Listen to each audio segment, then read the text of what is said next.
Hello, welcome back to the conference for this second day.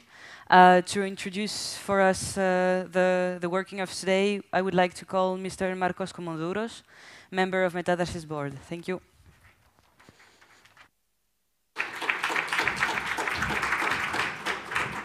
Thank you. Good morning. It's very nice to see you all back here today. And I wanted to just say a few words about yesterday, which I thought was an excellent first day of the conference, with some really, really good discussions. So thank you very much to the moderators and the participants. I thought, unlike most of these conferences, it was like very focused. It didn't last too long and very to the point. So that makes a huge difference. And hopefully there'll be more of that today, and especially today, which is, I think, more just the practitioners. So it's really just rolling up the sleeves. I don't see any ministers in the room.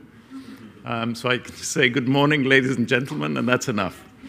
I just wanted to draw out some thoughts and some very interesting points that stayed with me from yesterday's discussion, just as a very quick summary of yesterday. One was that we all need, as the overriding principle, to break the cycle. Break the cycle of bureaucracy, delays, frustration that we all together create for unaccompanied refugees, and which then lead to secondary movements which are full of danger and criminality, basically. So I think we all owe it to ourselves to try and break this cycle through basically creating trust, as was said yesterday, and not trauma, adding trauma, to more trauma through rejections, as I said, frustrations and so on. And to be a bit provocative, I would say that none of us can really afford to talk about European values and the European way of life unless we can, all work towards breaking this cycle. In terms of more practical things that came out of yesterday, one, it was very, very nice to see kind of best practice from around Europe and also kind of cooperation. I saw the teams from NIDOS and Fondazione there even talking earlier this morning about how to share best practice. I think, Marilyn, you're going to talk later about more specific practical guides for SIL and so on. So I think a conference like this is very, very useful to promote cooperation and exchanging of ideas and best practice in that sense. So that was very, very encouraging. The other thing is common sense. Sometimes, you can say politics is where common sense hits a brick wall, because this thing about kind of the cliff edge that kids face on their 18th birthday, and suddenly, from being fully protected, we were talking about it yesterday, they're suddenly left, all alone with nothing is absurd. Is absurd. So the concept that we were talking about yesterday of stretching out the lifespan of SIL makes a lot of common sense, bringing it back maybe to the age of 15 so that we can start preparing the kids earlier, and stretching it out forward perhaps to 21. It doesn't have to be till the age of 35, which is what the minister was suggesting yesterday. I think 15 to 21 is enough, with all the supporting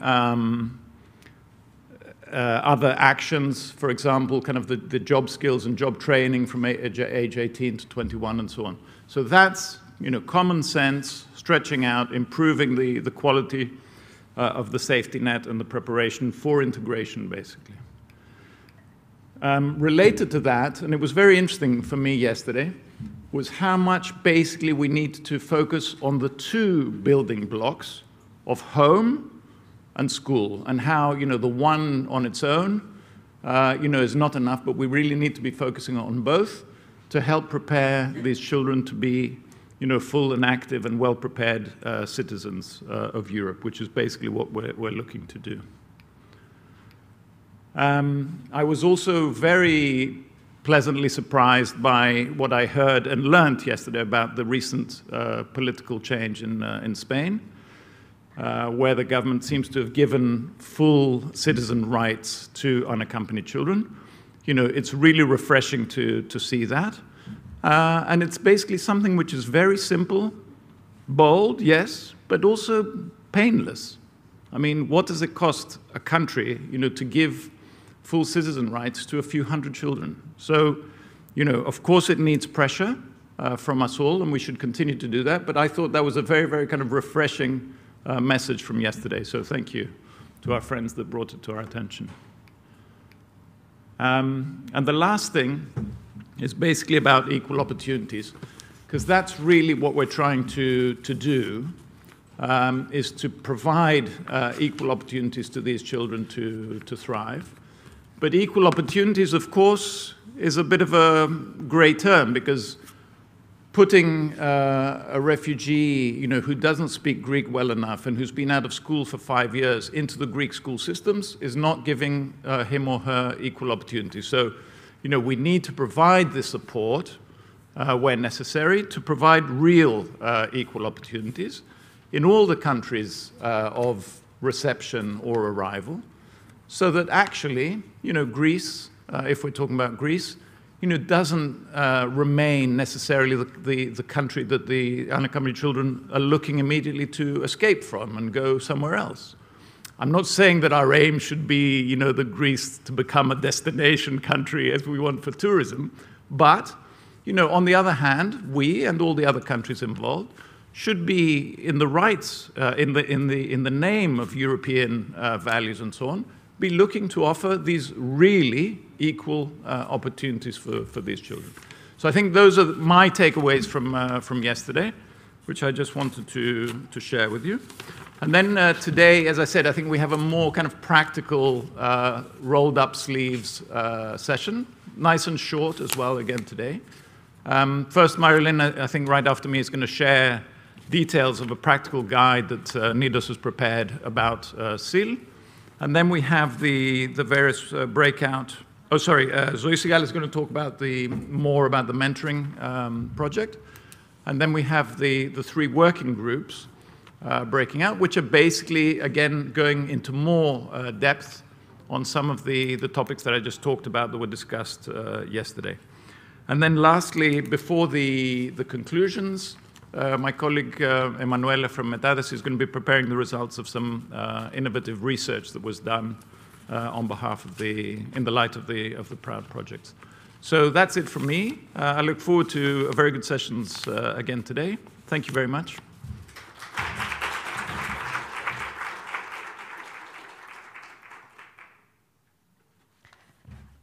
Thank you very much for these opening words. I would now like to call Marjolein Groen from Nidos, who will hopefully forgive me for saying her last name wrong for the 2nd time in 2 days. I'll try your name, which is much easier. Okay, this is, I can leave it here. No, actually, I need it here as well. Welcome to the 2nd day. I'll keep it nice, short, and simple. Within the project, we developed a guide, working in SIL, a practical guide, we call it. Well, first to introduce myself and a little bit about our organization. Nidos is the Dutch national guardianship organization. We are in the lucky position that we are state-funded. So we don't have to search for funding, and therefore we have been active in the reception and guardianship for unaccompanied minors for over 30 years, and as well as providing guardianship for the unaccompanied children coming to and arriving in the Netherlands. We're also responsible for reception in families as well as SIL, and that's from this perspective we designed this guide.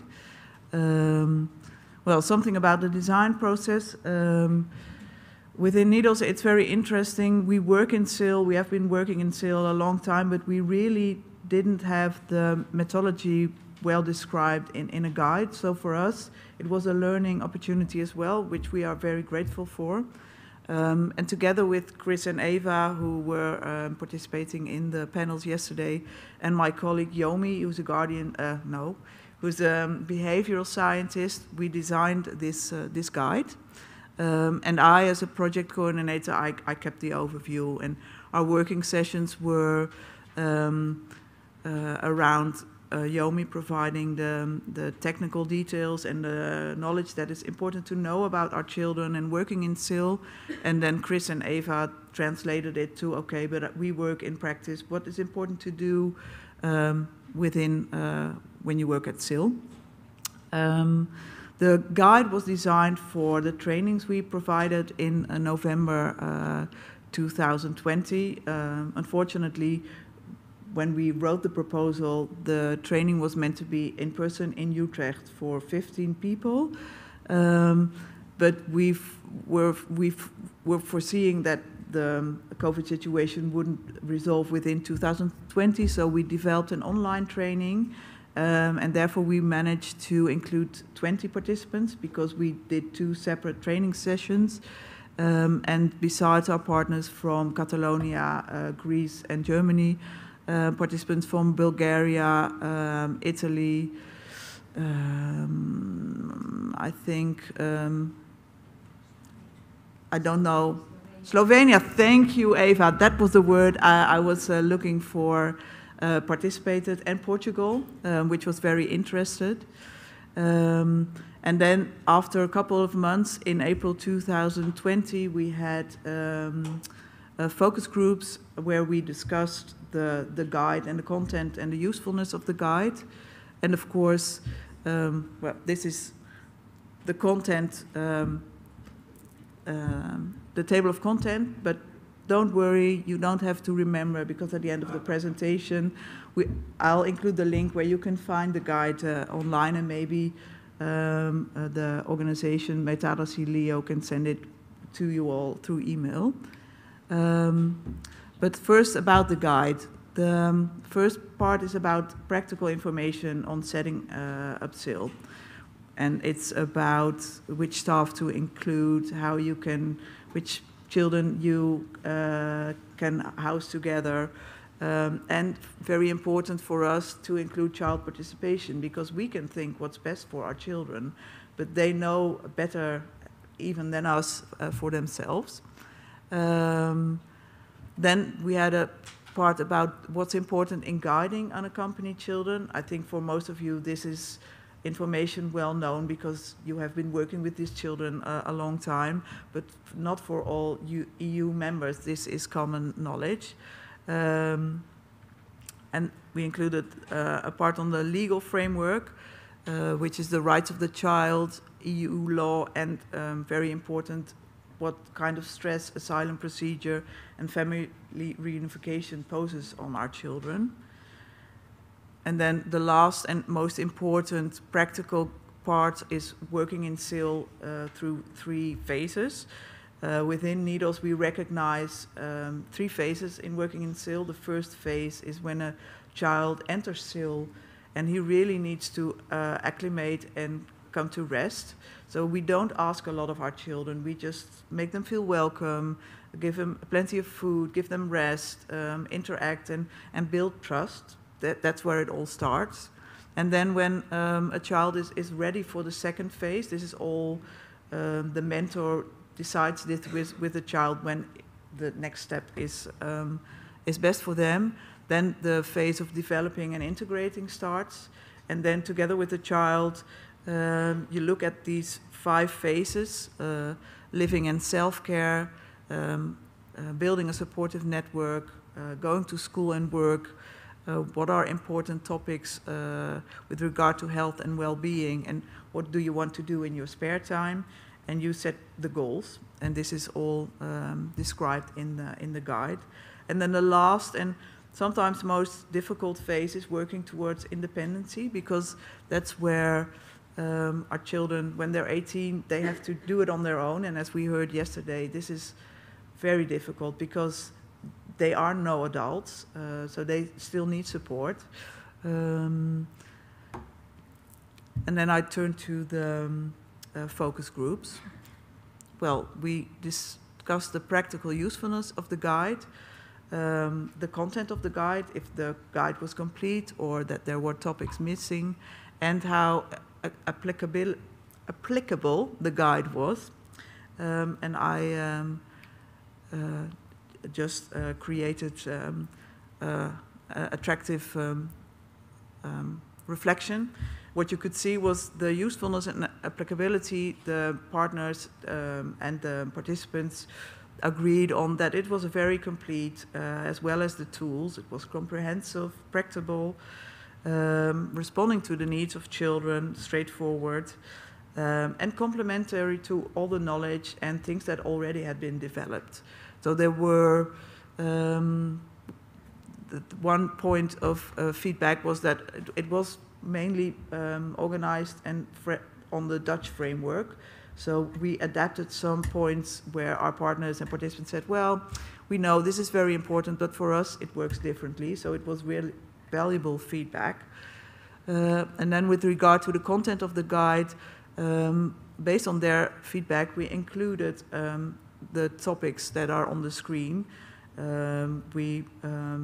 With regard to the stress of the asylum procedure and the challenges of turning 18, it was in the guide, but it was only mentioned small, so we put more weight on it. And important topics that we hadn't thought of picking it up in the guide were human trafficking, well, reaching adulthood, and how important it is to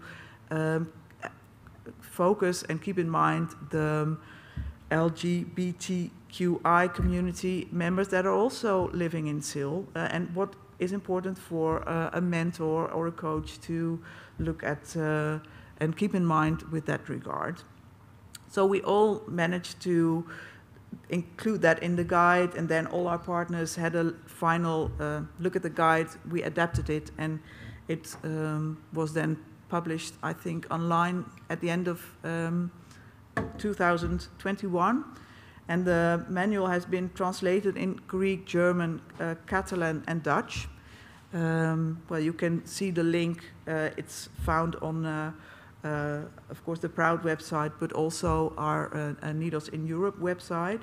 And what's interesting, it's not mentioned on the slide, but I remembered yesterday, is I'm coordinating the Impact Project, which is building on all the knowledge and good practices developed in alternative care.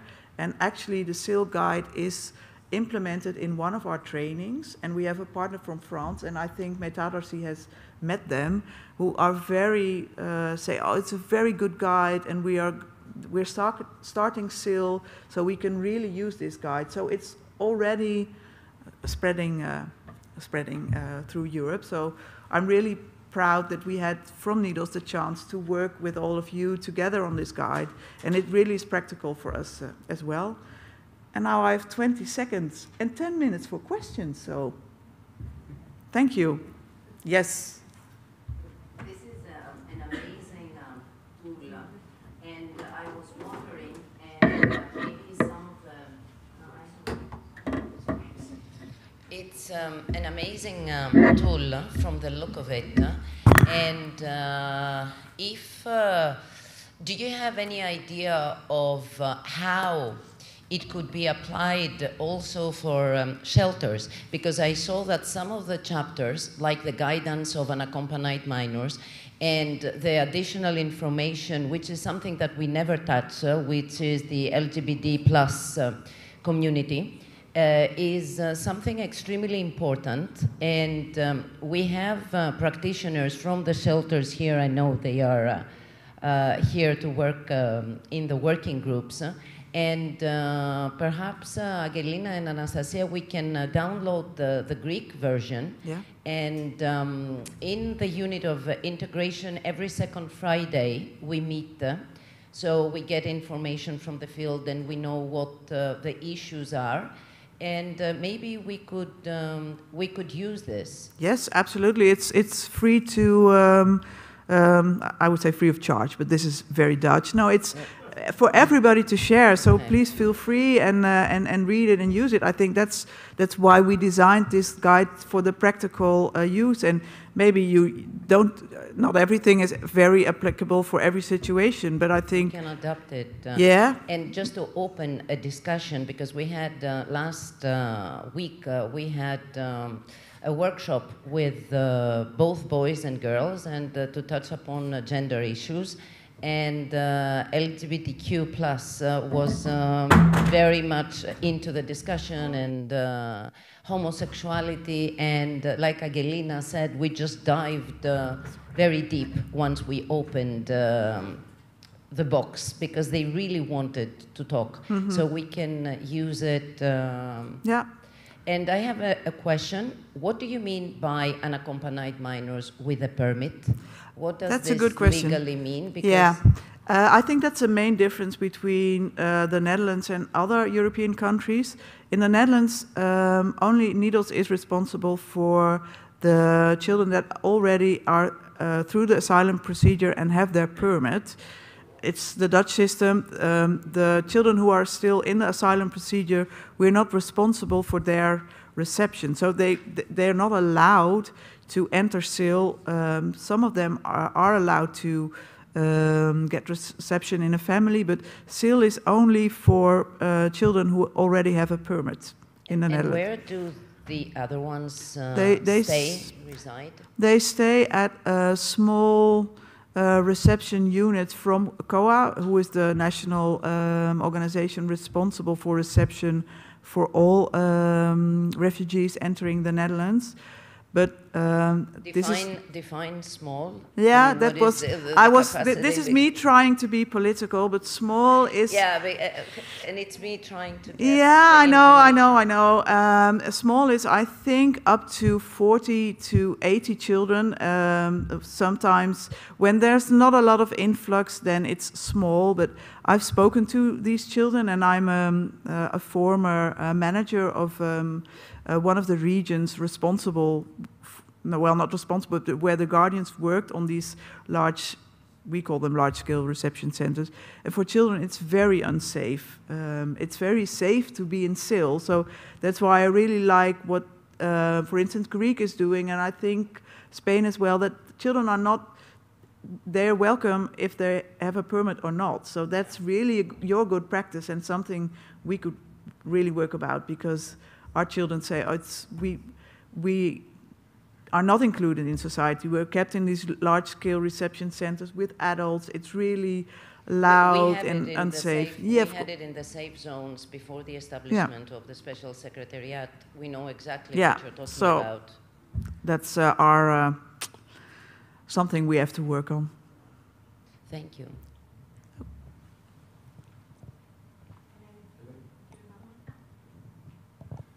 I just wanted to ask whether you are foreseeing keeping this guide as a live thing that maybe is updated every 3 or 6 months, depending on further feedback from partners and so on, so that it doesn't become something obsolete, printed, and then...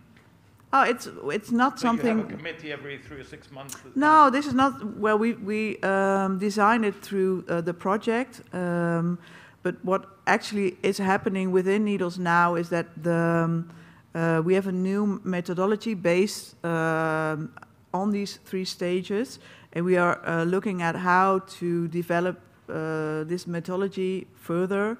And I think within this development, this is actually absolutely a guide that we can update every other period. But it's good that you reflect on that, because I hadn't thought of it myself. So it's something to take with us to the Netherlands, absolutely. Yes, I see a hand in the back.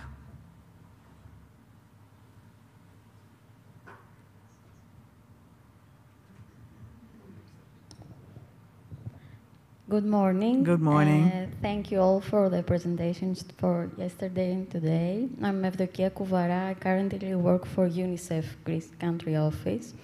And currently, in collaboration with IRC Greece and the Ministry of Labour, we are developing the legal and operational framework for SIL for children living in childcare institutions. So they are mainly Greek children removed from parental care because the environment has been considered as inappropriate by the competent authorities. So I would like to ask if such guide could be used in that context. I don't know if it's fully oriented to unaccompanied children. I think if you take out the part of the Ministerial decision is still pending, so I will keep you. Yeah. Because in the orphanages, I have been working with orphanages through my school. For Greeks, they are up to 26. They do not just kick the kids out once they are adults, which is another argument why we should keep our children also, because it's not only adulthood, but it's a foreign country that they have to deal with. Yeah, and I think even for Greek children, they're not adults when they're 18. I think when I look at the Dutch situation, our children, when they're 18, they have to behave as an adult, but they don't have all the competencies. But they're lucky because they speak the language, and for the better part of them, they have their parents to rely on. So I can imagine for children living in Sil in Greek children, it's important to push the age limit, to let them phase out on their own time, and not because we say it's time for them to leave. Funny for Greece, because as the deputy minister said, we have the 30 years old that we still consider children in the Greek family, and at the same time we have the refugees that at 18 they should be ready to go. Yeah.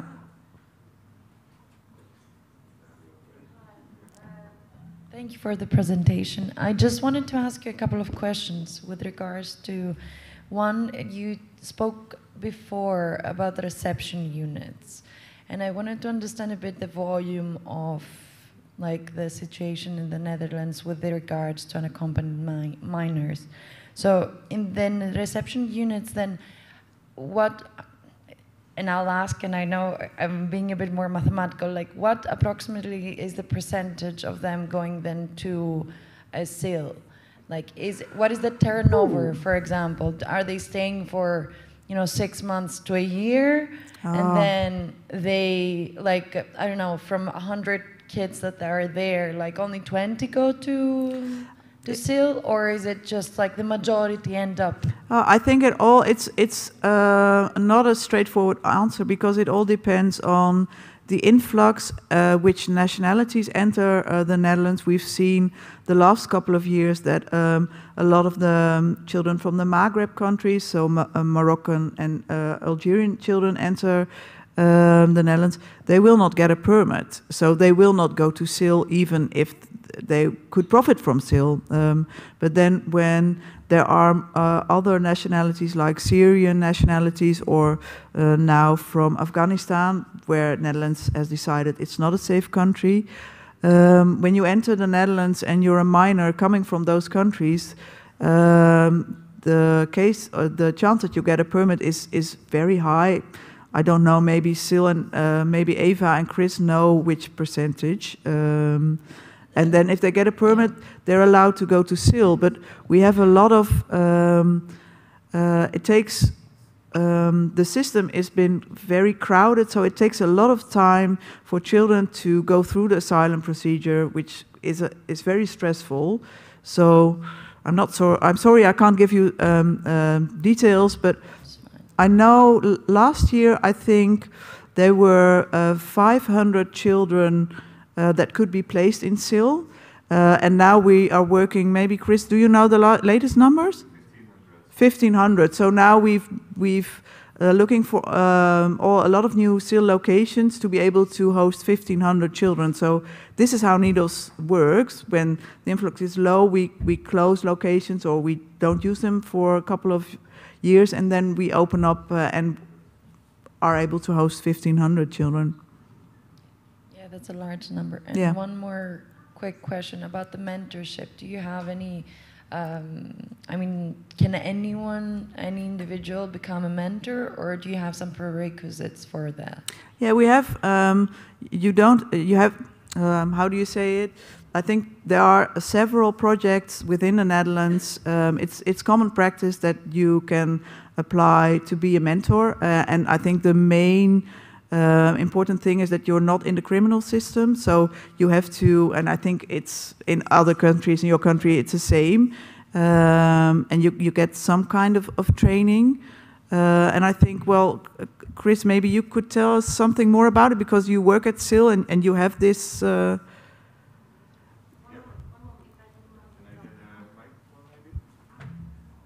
Sorry to put you on the spot, Chris, but this is your expertise. No, that's okay. I think if you want to be a voluntarily mentor, then, like Marjolein said, you're not allowed to be in the criminal system, of course. So you need to show a paper that comes from the Justice Department. But also, we ask, or the guardians ask, the organizations that recruit these mentors, that they have a selection, and the selection is just a conversation, an interview where they ask like questions about your background, your reasons why to work with these children. So they also have selection interviews about that. Okay, thanks for that. Yeah, it links up with something that we're looking to do in Metadrasy with regards to mentorship and career guidance for kids that are 17 plus minors to 18. So I wanted to know a bit more about that, because it's not as centralized as it is in the Netherlands to participate in, multiple mentoring programs. But thank you very much. I think this is the last question, because... Yes. Okay. It follows Iro's question. Is there supervision on the mentors, or are these people matched with unaccompanied minors and nobody? How is the supervision? How do you know how it goes? Yeah, I can answer that. The youth coaches, so the paid, the people who are paid to take daily care of the children, they keep in touch with the mentors. So, for instance, I'm coach for 11 children, and a lot of them have mentors through various projects. It can be a mentor that is focused on sport or on social activities or on daily life, and I keep in touch with them. So I ask them for updates, I ask them what they are doing with the children. Sometimes I accompany the children to the mentor, so I'm in the home of the mentor. So yeah, we keep an eye on that. And then beside me there's also a legal guardian, and I keep the legal guardian updated on how the contact with the mentor is going. And of course, when the children turn 18, I let go of that a little bit, because they are officially adult to decide on themselves what they do or not.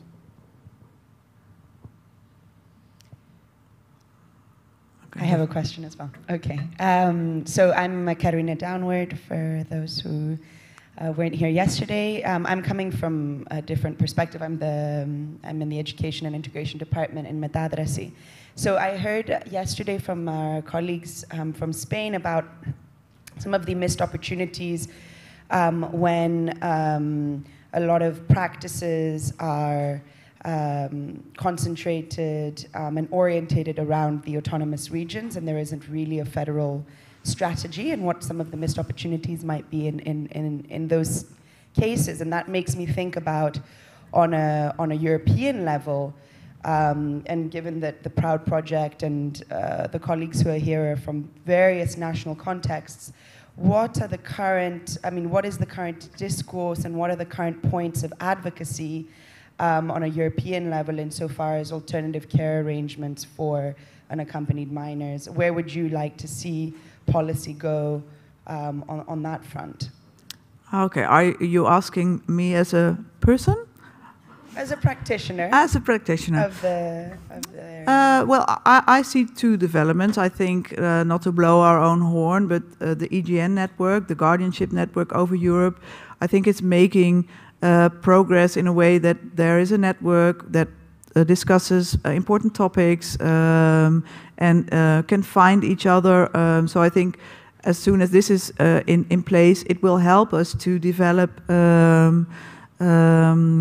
policies and practical guidelines that to follow all over Europe.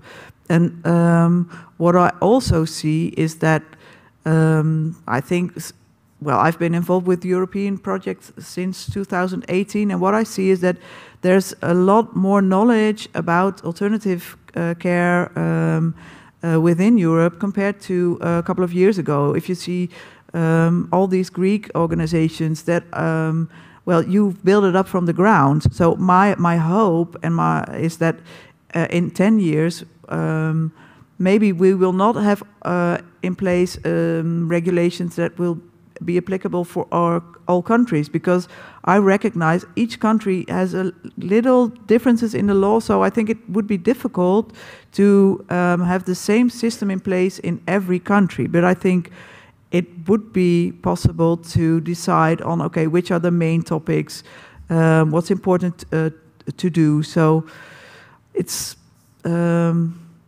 I think we will get there within baby steps, but it's good to focus on baby steps because we will keep progressing. Okay, well, thank you for your time, and see you in the working groups.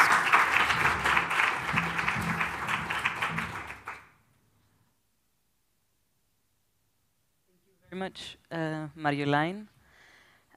We'll discuss anyway more in depth housing in the second working group right after our presentation. I'm now calling Zoe Sigala from Metadrasy. She's a child protection expert for the project Proud, and she has been working on the mentoring program that we've developed with Proud. I would like to start by saying that this mentoring was done in partnership with the Athens Lifelong Learning Institute, who is partner of the Proud project. And Xenophon Halatsis was supposed to be here today to present with Zoe the results. Unfortunately, as you know, these days, COVID happened. And so we're going to present it together. But Athens Lifelong Learning took an active role in the mentoring too. Zoe? Hello all. Can you all hear me? Okay, great. So today we will speak about mentoring. Oh, sorry, you cannot hear me. Now? Okay, great. We will speak about mentoring and how is it an unforgettable experience, as we say. Some words about our mentors from Proud. I have to say that somebody asked me, like several months ago, about what can a mentor do that a social worker or a guardian or a caregiver cannot do? Well, I said that the answer is not on what they can or they cannot do. The answer is about how a child sees a mentor.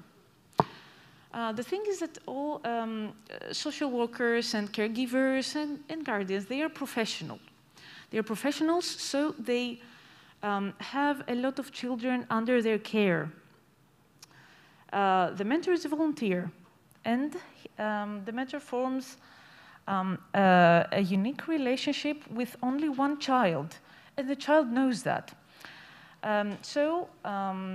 This unique relationship can really help the child connect with the mentor in another level. As we say, Proud mentors are all volunteers. We had 168 applications, and we held some interviews with the applicants in order to inform them about the mentoring, and what we expect from them, and to see if this program is the right one for them in order to participate. So 102 persons started the training provided by the Proud project, and 83 people completed all steps of the training, and now they are all trained mentors. 62% were women, and the 38% were men. They were mostly from Greece, but we had people from other countries as well. We had people from Syria, from Lebanon, Ethiopia, Pakistan, America and Canada. And some of them were former unaccompanied minors, which was very important during the mentoring process. Training was indeed crucial. mainly because a lot of mentors did not have the experience working with children before. So they really needed to be informed about safeguarding policy and basic issues on child protection, and also about the role of the mentor and what can a mentor do in order to effectively help young children.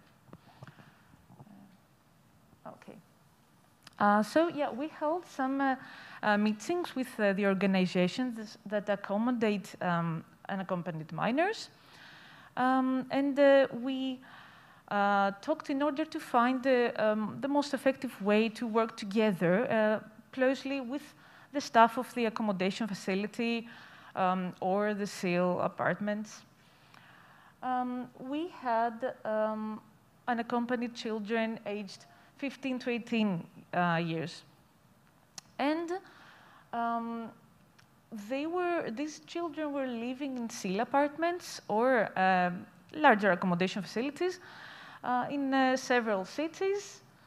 The children were informed about the program, and they really wanted to participate, well, most of them, okay. Okay, so we had some general criteria as for adequate language skills in Greek or in English.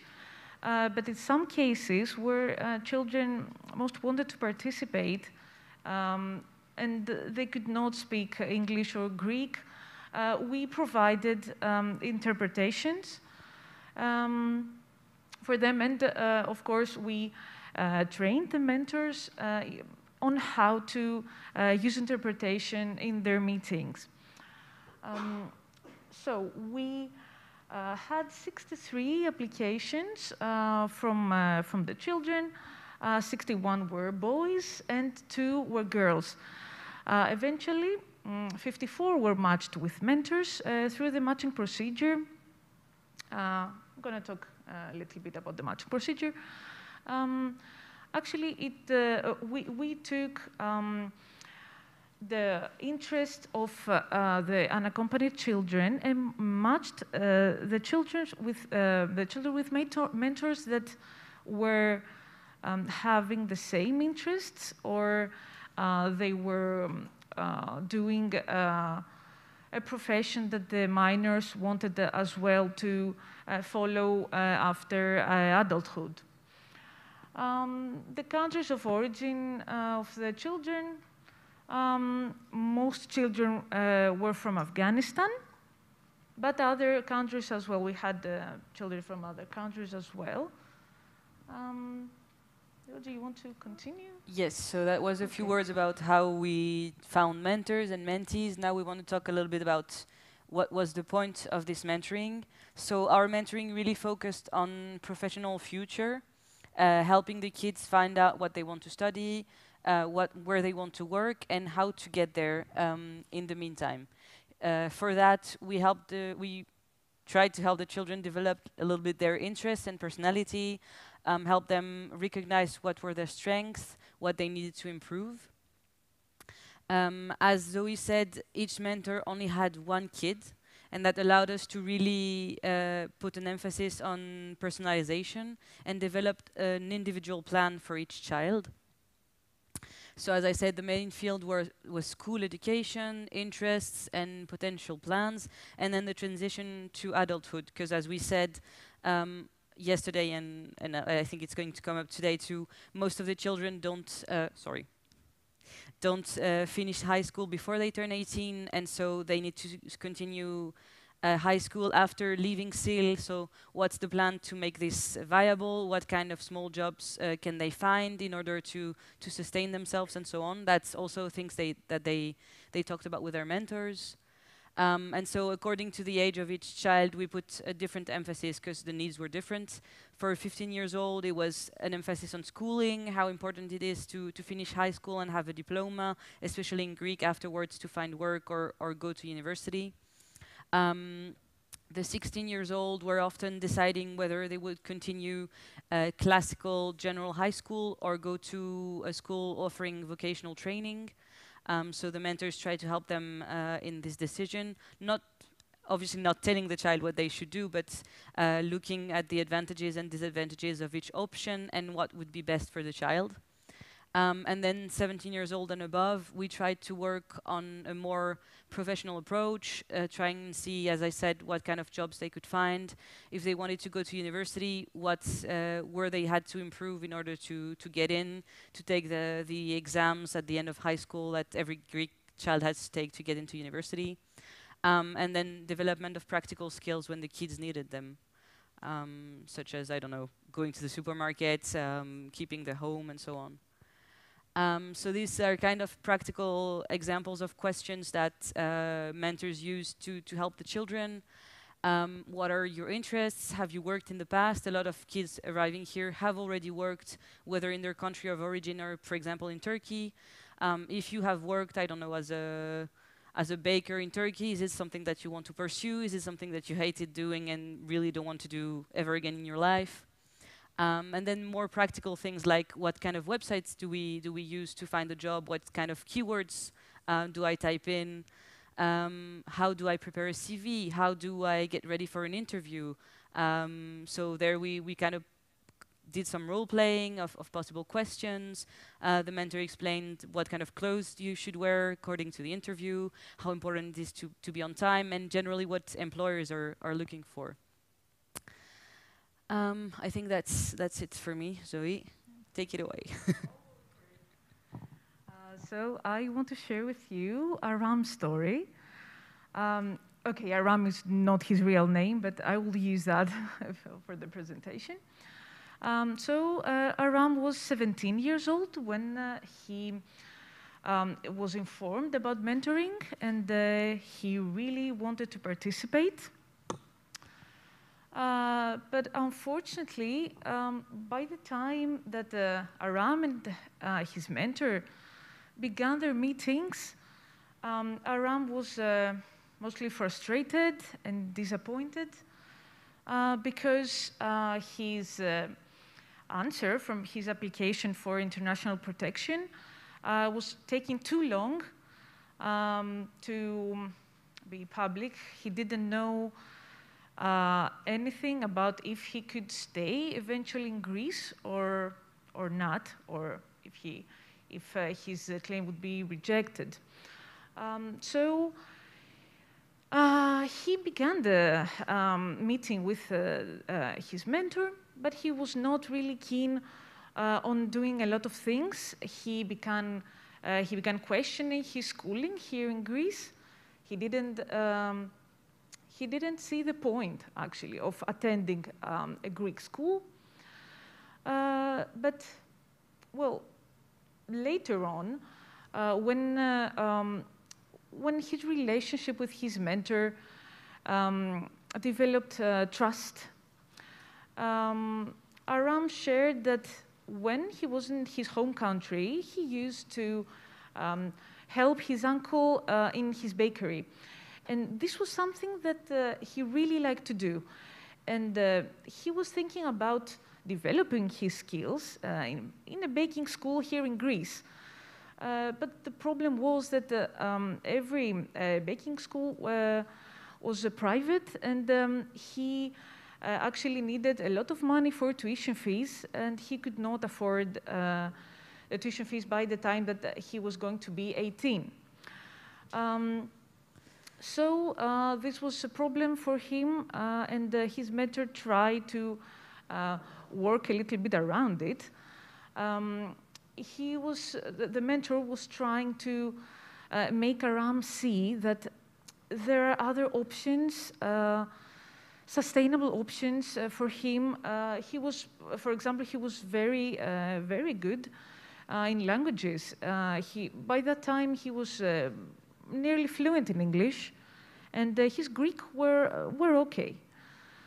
So his mentor tried to show him that there is another way. He could gain some skills through a program for cultural mediation. And in this program, 17-year-olds could be enrolled as well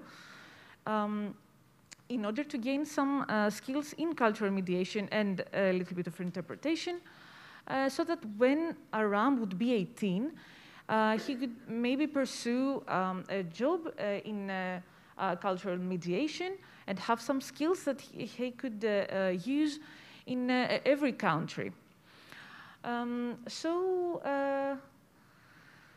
Aram chose to enroll in this program for cultural mediation, starting to think that he will gain some skills, and later on, maybe he would have a job, and that will permit him to save money for the baking school that he really wanted to attend. Oh, we have only 5 minutes. Okay, I'm so sorry. That's basically it. Just to show you a little bit how a child can be benefited from such a relationship. Okay, so moving forward. Okay. All right. We just like to share now some practical details about what was happening. So it was 1 hour sessions. Longer is a bit tiring for the children. Most pairs were meeting every 2 weeks, but some kids asked to meet their mentors more often, and some met weekly. First, we started online due to COVID regulations. It was still the lockdown, so there was no way of mentors and mentees meeting in person. And then over the summer, they started meeting in person, those of them who were in the same cities, because we had mentors, for example, from Crete, mentoring children from Thessaloniki, so it was impossible for them to meet. But some really wanted to meet, and that was also good, because you don't develop the same relationship if you actually see each other than what you do on the screen. We put a big emphasis on the safety of children. All the meetings were supervised, especially the in-person meetings. It was always in the shelter of the apartments of the children, and an adult employee of the accommodation facility was present at all times to avoid anything. Luckily, we didn't have any issues, but you know, better safe than sorry. And we had a reporting mechanism also for children. If they wanted to report something or contact us, they had an email address, and they could address their issues and concerns to us. And then on the side of the mentors, we also offered supervision and guidance. Zoe actually was supervising 11 or 12 mentors, I think, so that they could have a sounding stone for their issues. Most of them hadn't worked with unaccompanied children before, so they didn't have a lot of knowledge on what these children had lived before. So this supervision was very valuable. So to help them develop some tools, help with the frustration, because sometimes, you know, the kid comes and tells about their issues with their papers and their AMCA and so on. It's hard as an adult who feels responsible for them to not be able to do anything. And so the supervisor was also there to discuss these issues, do the liaison with the shelters of the SIL to report some issues that some social worker could work on, and so on. And we developed a mentoring protocol that would be uploaded soon on our website. So we developed it before starting mentoring. Now we need to include the feedback that we got. It's in English, and we'd really like this pilot scheme to spread, because we think it really makes a difference. Hopefully spread in times of not COVID, where people can meet more freely and we don't have these screens separating us. And finally, we'd like to share a little bit of the feedback from our mentors and mentees. So I'm going to start with the challenges. Most of them said that communication with their mentees was difficult at first. As we said, we wanted them to have a basic level of English or Greek, but basic does not mean fluent communication conversation, especially if you meet through screen, sorry. So that took some time to get to know each other and start picking up also on non-verbal cues and allow them to communicate that way. Building trust with them. These are kids who have gone through a lot in their lives. Most of them have been through 2, 3, 4 accommodation facilities. They have met a lot of adults, and they're wary in general of giving trust, investing in relationships when they know that they could leave from one day to the other. And then we've had also some difficulties with the coordination of the shelters, because most of them are a bit understaffed, and everyone there has a lot of work, and this was not always priority. So this is something we need to work on, how to make lives easier for everyone involved. What they really liked was building a personal relationship with the mentee. I think that was really the core of the project, and I'm really glad that this came out of their feedback. This relationship with their mentees, getting to know them, and feeling that they actually made an impact and a difference in their lives. Even if it's not always, like in the case of Aram, that you see a concrete result, like they did a training and they got a job, but if only, you know, learning the language better, having perspectives and so on. And then what they wanted us to improve and include was feedback exchanges with fellow mentors, kind of discussion groups where they could share issues, concerns, and solutions. Have more time with the mentees, so over a longer period of time, because the pairs that met for the longest were, I think, 8 or 10 months. So we think that if the program could be longer, that would be better. And finally, a longer training to better prepare them.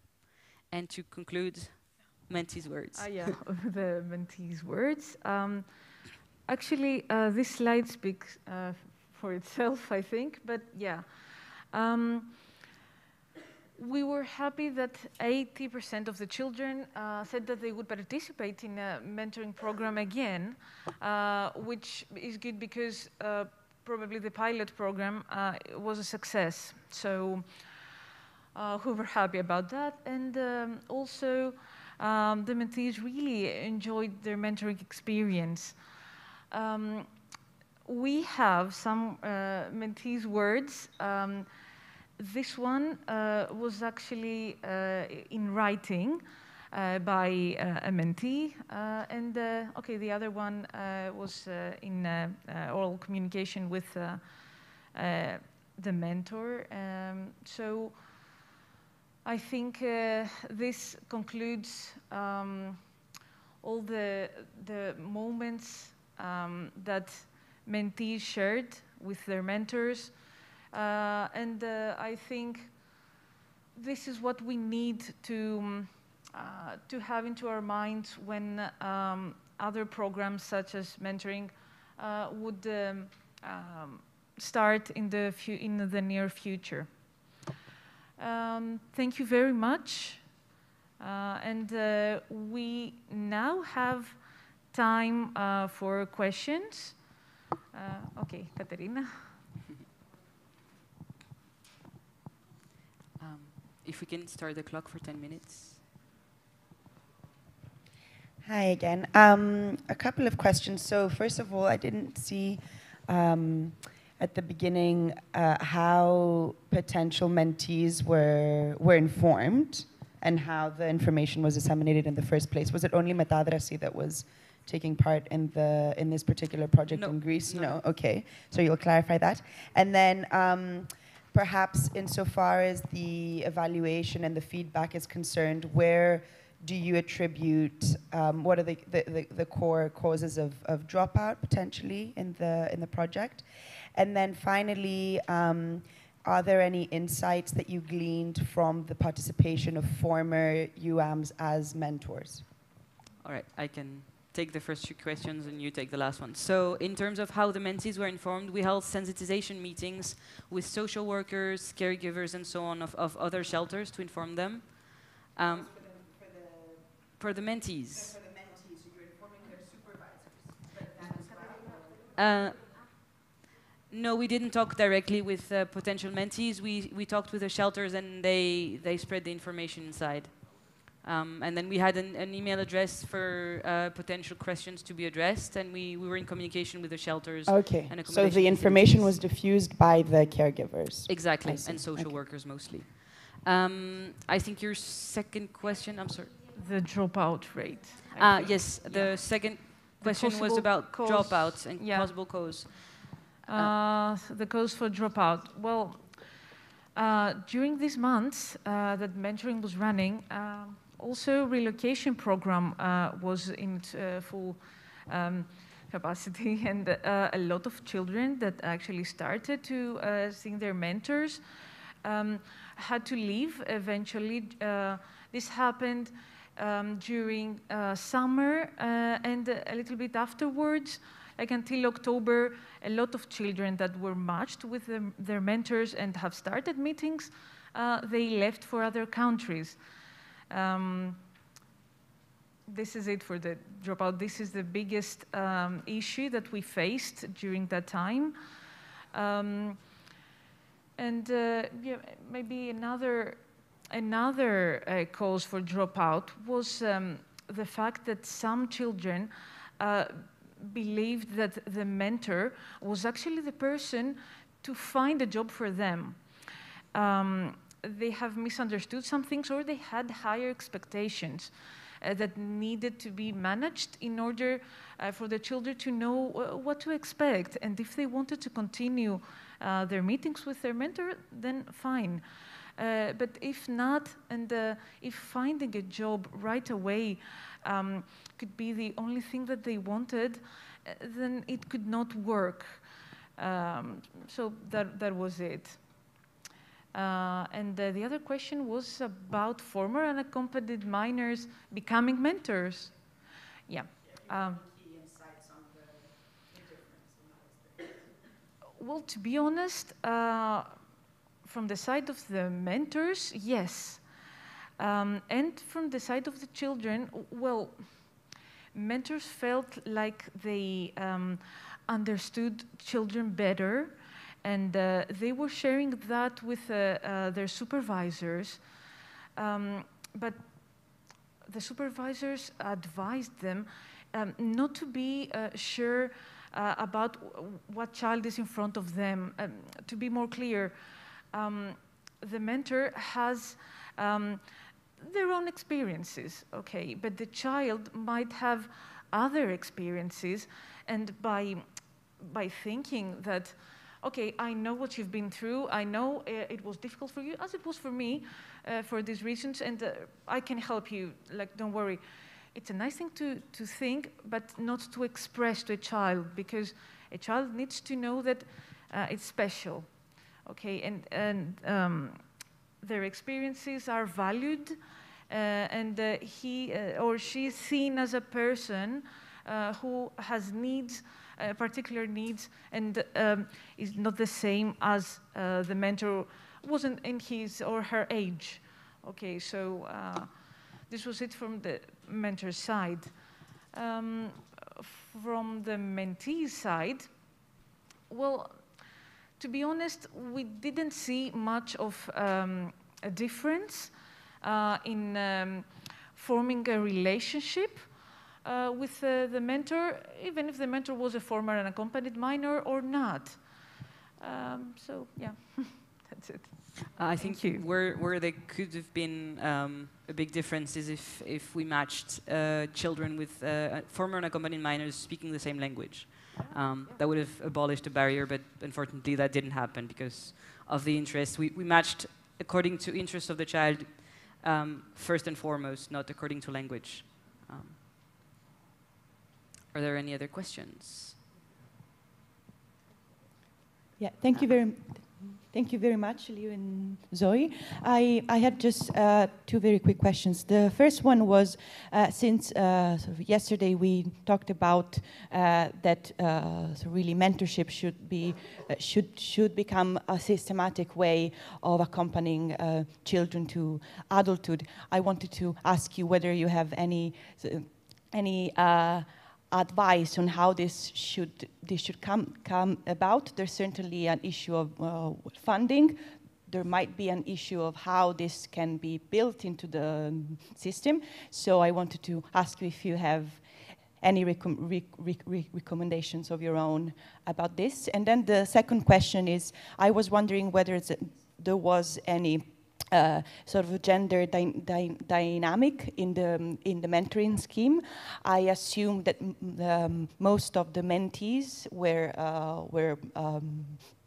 boys, but I was wondering if there was any girl involved, and if yes, if you saw any, if you have any insight on that. Thank you. Should I start? So of course funding for what is needed. Then I think if such a scheme were to become permanent, a standard way of communicating with shelters and CILs would be needed so that we don't create more work for everyone involved. I think relying on volunteers is crucial here because these children are wary of professionals who are paid to care for them. A lot of them have actually expressed that they're happy that someone is actually volunteering and really wants to spend time with them. What else? I think a good training is crucial so that they have really good bases because most of them, as I said, had never worked with unaccompanied minors. So both training on how to be a mentor and both on what it means to be an unaccompanied child. I think that's it for the things that would be needed. I think that these are the core points that made this a success as a pilot scheme. So about girls, we had 2 girls. And of course, we matched these girls with women mentors. Well, honestly, why we had 2 girls, I'm not the right person to ask, but I think that it would be nice if we did some kind of small research into why girls didn't want to start mentoring. Actually, if I can interject. Yes. In Greece, about 90% of unaccompanied children are boys, so I think this reflects more or less the gender. I'm talking under your control, but that's. You're completely right. Out of 1,600 that we currently have, only 180 are girls. So it's representative.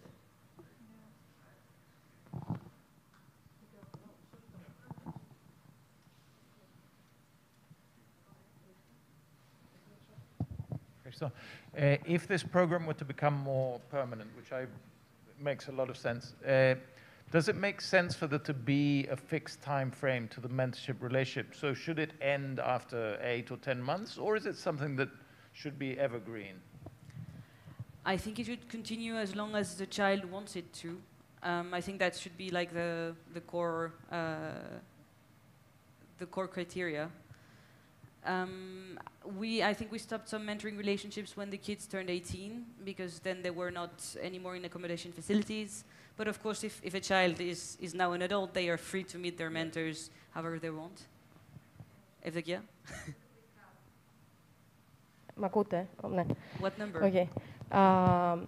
We have actually to mention that there was a mentoring protocol, and there were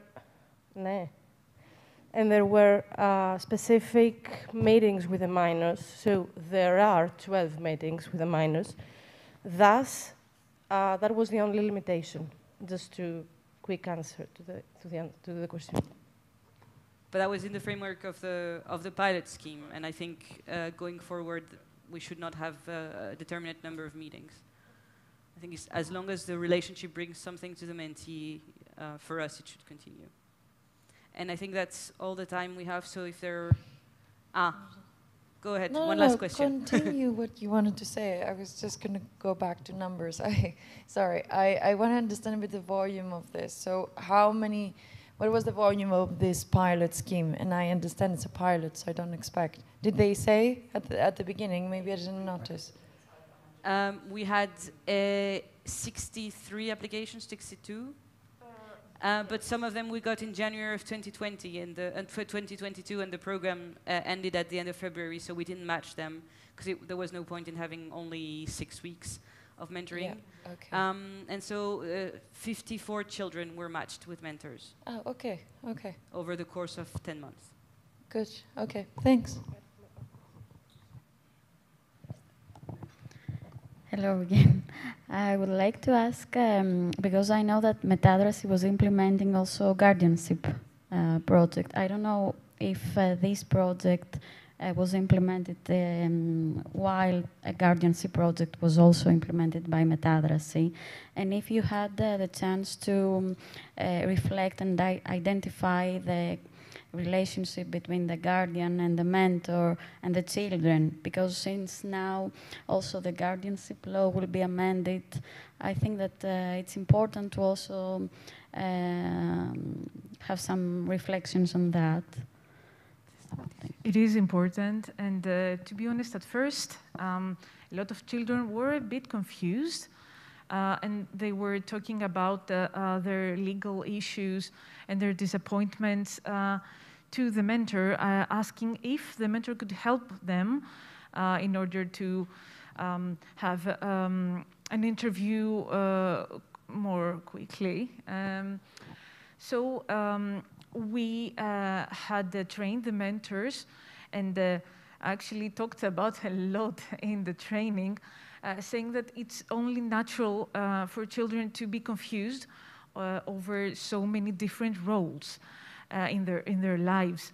So we kind of divided the roles, saying that okay, if you have any problem with legal procedures or something like that, you should not tell that to the mentor, because the mentor cannot help you.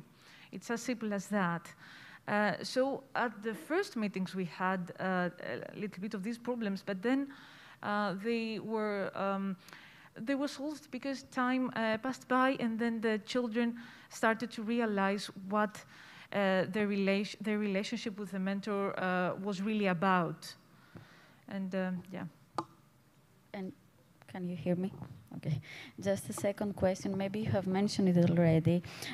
Is it going a report with recommendations and challenges will be published out of this project? Because since the Secretary Special is implementing also a mentorship project, I think it will be very important for them also to have such information. That's actually a good point. We've only developed the mentoring protocol, but we could look at having maybe a fact sheet or something like that, presenting our results. That's a very good point. Clarifying the roles and the responsibilities, I think it's also very crucial. Thank you. Thank you. I think that's Thank you too. All the time we have. We're now going to split up the audience in three to have the working groups. So here in this room, we'll have the working group on navigating the system and avoiding secondary movement, chaired by Eleonora Milazzo. In the working room B, chaired by Ghigliaroni, the working group on education. And in the room D, the working group chaired by Theodora Tsovili on housing. And we'll see you back here in an hour. Here or coffee? Coffee. We'll see you at coffee in 1 hour.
Yes. Oh, okay, very good. So welcome, everyone. As you know, this is going to be one of the parallel sessions on navigating the system, and we are going to discuss in particular how we can help further to avoid secondary movements, and especially all the sort of dangers that come with them. But also, I think this is something that came up in the discussion yesterday, how to prevent the sort of brain drain that happens from first arrival countries onto other destinations. So I think it's interesting to reflect on these two aspects of the phenomenon. Evdokia, you have something for us? Yeah, it would be, you know, boring if it was just that. So what we actually planned was that we need a first feedback from you.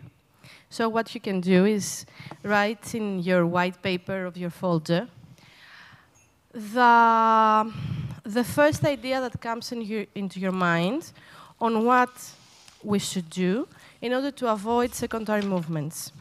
And then you would throw it to us. It will be a brainstorming as a brainstorming. I have colored pens here, if you want. Yeah.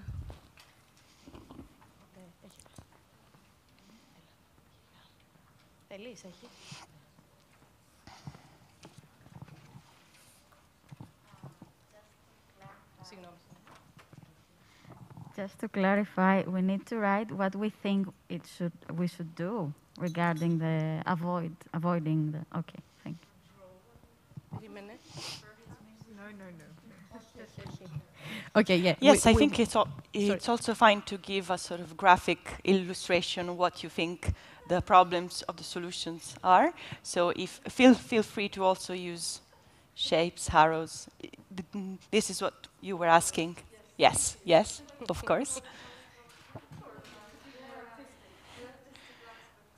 It was the pen, the color of the pen. That's why I chose to draw.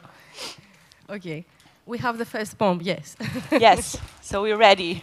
Okay, don't expect us to catch them because we are not.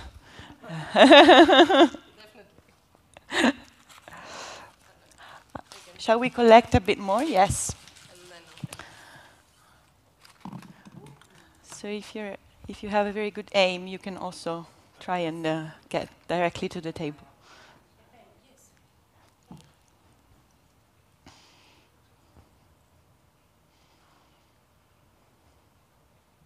It's just a quick feedback. Just give us the first thing that you're thinking when you are thinking on how to avoid it. I think that all of you would have a common ground, but we will see. Yes.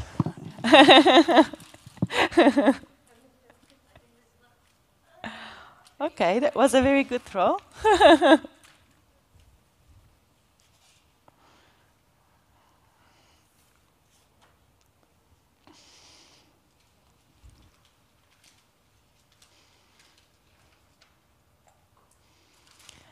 I think we can reflect on the reasons why we want to prevent secondary movements in the first place. I mentioned 2 of them. There may be more. There may be more to say about these 2 reasons that I mentioned. So the kind of background question that we should keep in the back of our mind is why are we asking this question in the first place? It's hard to open it.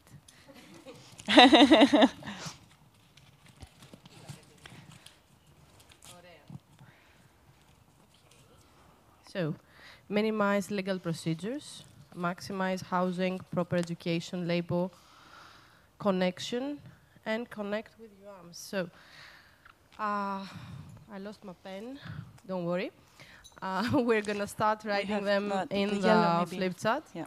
It's yellow. Ah, thank you. So, do you want? I can write, or you want to write? Oh, that's perfect.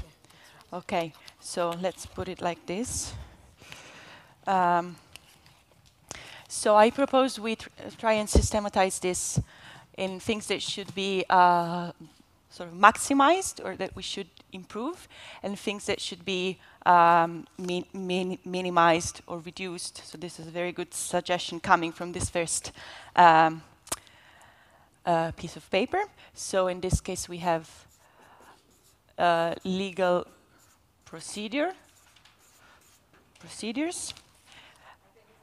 It's the other way around, thank you. Not a good start. So instead, on the positives, we have housing, education, and labor. So, and I think it's interesting that this is the whole package, no? They're kind of dependent on each other in many ways. And here we have legal procedures. And the third point was connections. So I would say that this should also be improved. Connections. Okay. And also we have here family reunification, ensure family reunification, establish sustainable relocation mechanism, and legal status for you ask regardless the asylum process, which is a big discussion during the last days in Greece. Yes. But so also it is in whole Europe. So here again on the positive, so what should be family reunification, sustainable relocation, and legal status regarding of the asylum process, regardless the asylum process. Here we have a fan of Proud project. So we have mentoring program and link with local families community, which is very so important. Mentoring and links. So I think links can very well go under connections with both locals and unaccompanied minors. So we can, I guess, understand it in many ways.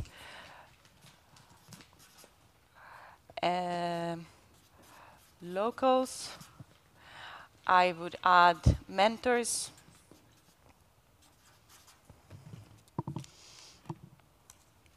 Connections, I think, also bring us to reflect on the different ways that a good social network can actually help with finding independent housing after SIL or after reception, and unemployment as well. So building a personal network, I think it's an important byproduct, which might not be a very nice word, but let's say it's a positive effect of a project like mentorship.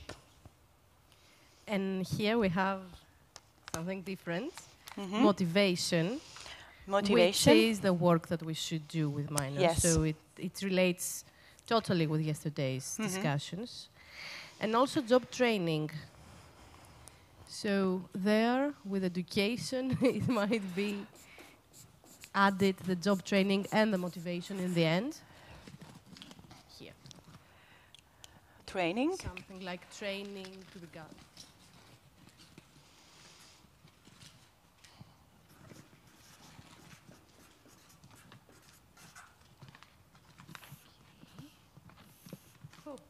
Thank you for that. It provides child-friendly information that the situation in other member states is not all roses and rainbows. Yes. It's a discussion that we are having with the Paradise, Germany, or I don't know what. So yeah, child-friendly information regarding other member states. So I would say information should be accurate, reflecting the actual situation to manage expectations as well, and it should be conveyed in a way that it's understandable? I would stuck with child-friendly. Yes. I mean, on our point of view, it has to be not only friendly to the country of origin, but also to the ages of the minors. So, child-friendly, age-sensitive. Age-centered. Yes.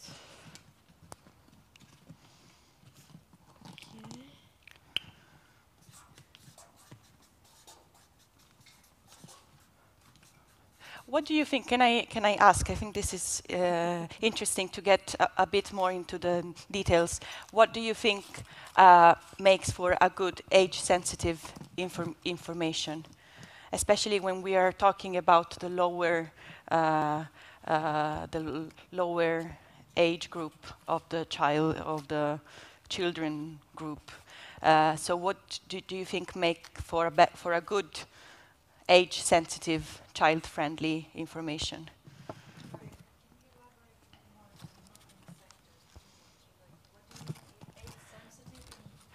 So information. Yes, yeah. so you have it online, yeah. What can you elaborate a bit more? What do you mean in terms of them being the receptors of the information, the children, in terms of age sensitivity being somebody choosing what to give them based on? I guess it's not only about what is. So we are talking about information given to unaccompanied children about the actual prospects that they might have in another country. Okay. And so to be accurate, to give an accurate picture, so not one that underestimate challenges, problems, nor one that overestimate or not on the other hand. But I guess the point is so not to underestimate the challenges that they're going to find in another country of this destination.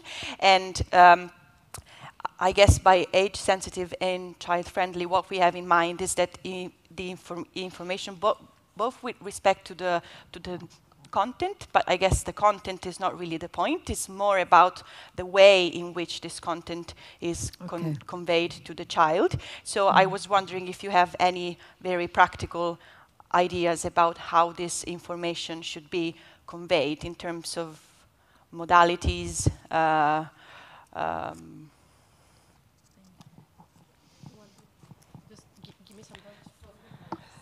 Yeah. I wouldn't be able to say on modalities. I think the best thing would be to talk to children of those ages and see what would be the best modality for them to receive it. And just in terms of the content, one needs to be maybe looking at the age of the recipient and see what their immediate 2 to 3 year horizon is. So for example, a 15-year-old child, you'd want to talk more about schooling, for example, whereas somebody who's 17, 18, you'd want to talk more about job opportunities or training opportunities. Those kind of basic things. Yes. As well as obviously all the broader picture about the country that we were talking about yesterday and so on. Well, this was exactly what I was going to say, that talk to the children because they know best how to receive information. But with regard to information, I would like to, I'm Dutch, so underline child-friendly because when I talk to our trusted juniors who are former and unaccompanied children, this is what they miss most. They say, well, I had no idea what was going to happen to me here. So for them, child-friendly is give me information, but maybe, Baham, you can what your idea is, because now I'm not an unaccompanied former minor, but you are. What do you think? What kind of information? Well, hello everyone, first of all. And of course, I think I was working. First of all, yes, it is important to talk to the children because at first it's a bit difficult for them to understand what they want. Because I am speaking from experience, because coming from countries like Afghanistan or from the countries that they come from, it's a bit difficult to understand what they really want. So they need to have. We talked about this mentoring thing that is also a good idea, but they need to have some kind of guidance through that, because it's not just easy. Of course, you can ask a kid, okay, I want to go to school. They don't know why they want to go to school, because they have spent, for example, in my country where I'm from, they start working at the age of 9. So basically, because they need to. The family send them, to work instead of school. So they don't know any better than that. So they know what school is, but they don't know the idea behind it. So it's a bit difficult for them to just say, you know what, hey, what do you want? I want to go to school, but why? That's kind of, it's difficult because there's so many other things going in their mind, because also there is trust issues because they have been deceived their whole lives. And it's not an easy thing to just, of course, ask them, but there should be some kind of guidance, and, there should be some common ground with the children where you have to understand what they think or what they think is right. Because sometimes what they think is right might not be right, and what they think is wrong might not be right. So it has to do with a lot of things, but I think it should be, talking to them and understanding how they feel or what they think at the first place. That's my perspective. Thank you. Thank you very much. I'm going to, so based on what you said, I added guidance, discussing wishes and plans together, and I think it's really part of accurate information. So what you were saying about, okay, I want to become I don't know, a doctor. How can I achieve that? What are the obstacles? Is it a realistic goal, or where it is better to try and achieve this goal? We had other questions, I think. Yes. One moment. Okay. Sorry.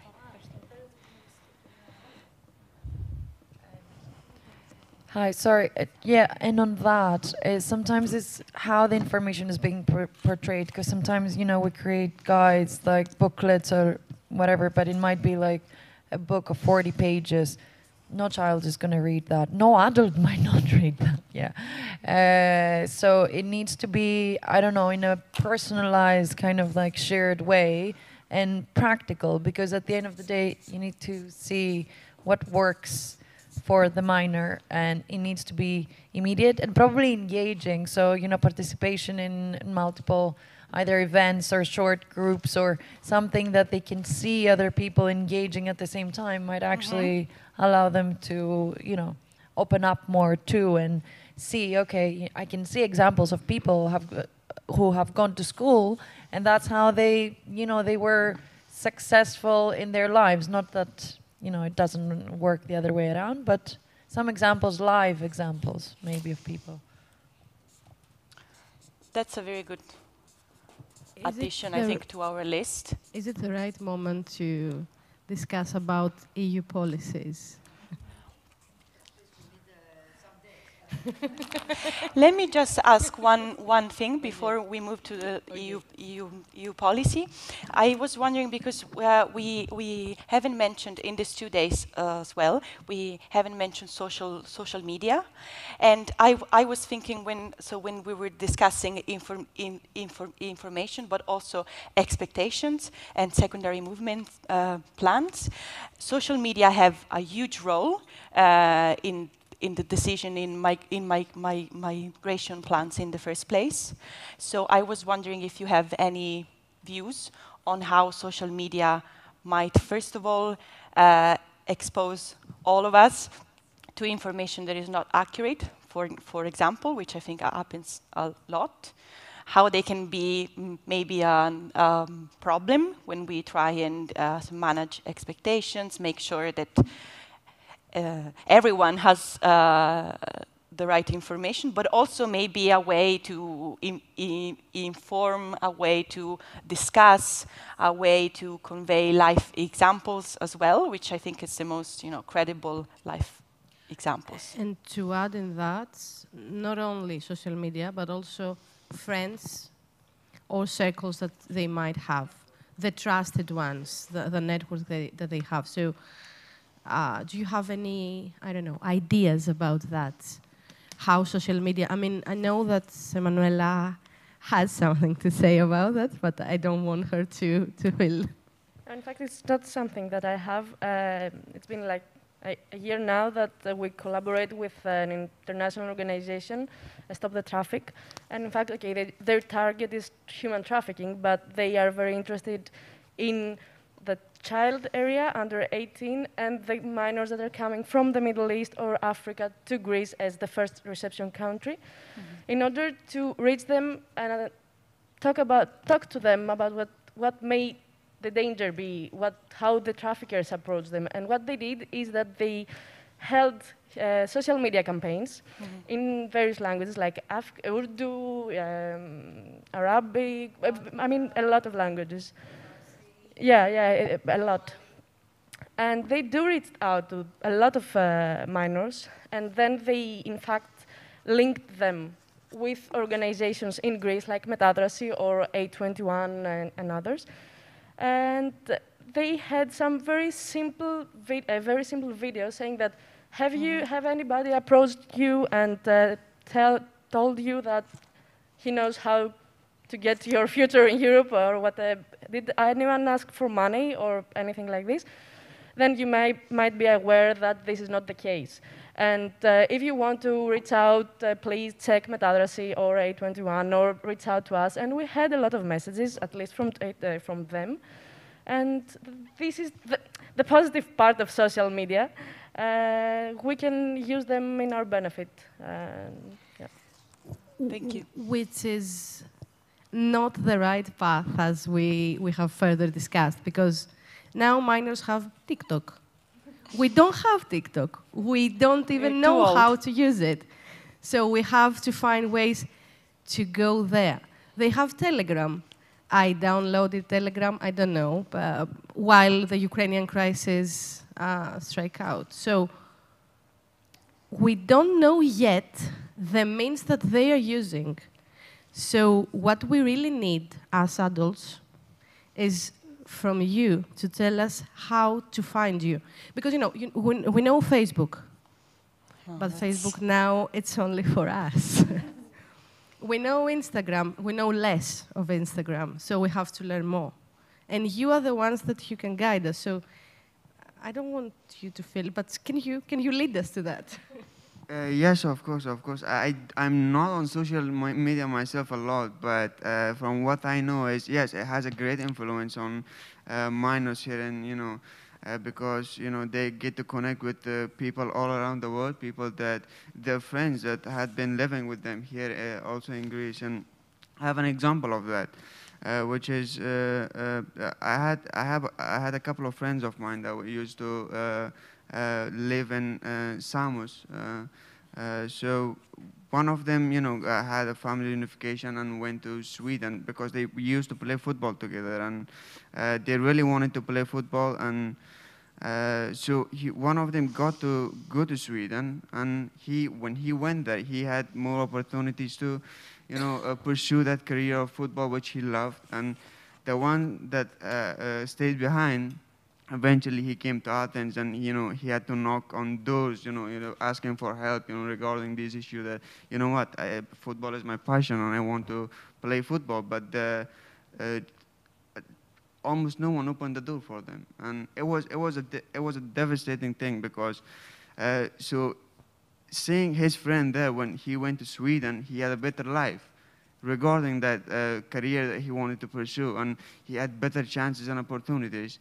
Which, seeing that, it kind of devastated him, and he decided to, even though he had, he could have had a future here, he decided to go there illegally, because he couldn't, he didn't have the legal documents to go there. So he decided to go there legally, and he got disappointed, because when he went there, he didn't find what he was looking for, because it's not for everybody sometimes, because it might be good for someone. It's not for, and because he didn't have the right people there to guide them and to help him, this thing that has to do with social media also, kind of in a way destroyed his life, and he had to go back, and he's now in Turkey working, and I don't know, something.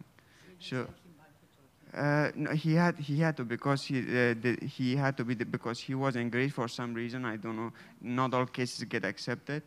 So, so they asked him to go back to Greece because he was staying in Greece and he had an asylum here.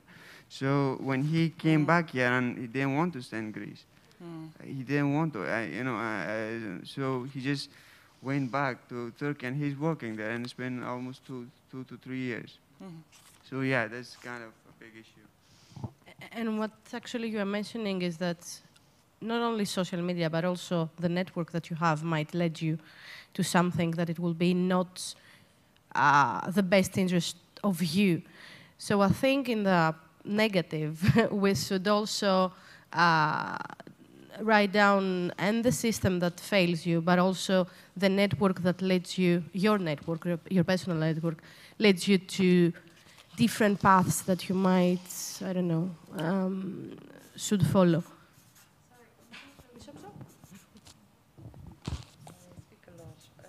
On social media, though, I think that all organizations, or I don't know,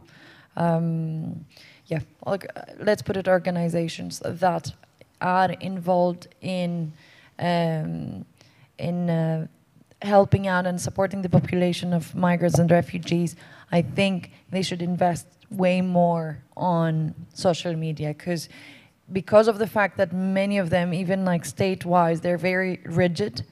So they, haven't gone into the happy side of social media where all the activities can be presented with more imaginative, creative ways, like videos and other things that can attract essentially the minors and show them what essentially is being done. Because sometimes I believe that, organizations have such good, new activities, new things that they are presenting, and they're not visible.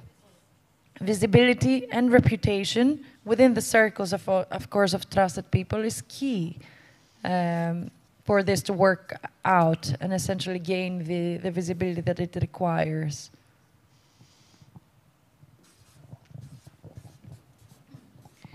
I'm just informed that we only have 15 minutes.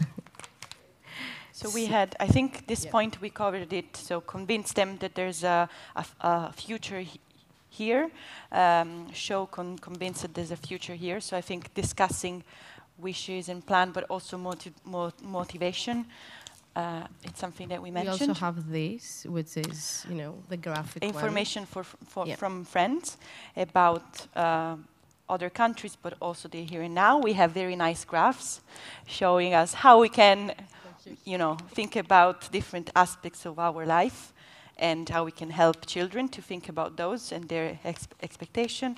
We also have correct information, facilitation on legal procedures. So legal procedures, one of the first things. Access to education, integration, connection with the community. So we have our all inclusion package, let's say, and connections as well with a community. So, having those in our minds, we have to return back to our initiate question. Can we help further to avoid secondary movements within EU? How can we do that? Yes, please. I mean, I think the answer is on there. For me, it's just my personal opinion, but the biggest, what you need to create is glue.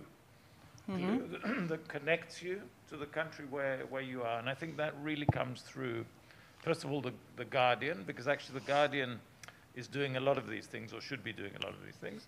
And secondly, basically just breaking the glass jar that we put around the category of unaccompanied children, so that they're not some weird separate species that is kept and protected, while they're here in their separate housing with their separate programs. The thing of connection, that's why I think the mentorship program is so good, because it actually opens them up to touch the society in which they're living and see in practice, not even through social media, that maybe it's not that bad. Maybe there are interesting people here that can be interested in them, care for them, and so on. So for me, the connection thing is the most important. And actually creating another idea on how the situation is. Because at the moment, we only have the bad image. So we have to start working in our image on how we're selling the product, which is not a product, but we can use the knowledge of those that are selling products in order to show them that there is quality here. You can be here, but also we should fix some things to make it work. Thank you.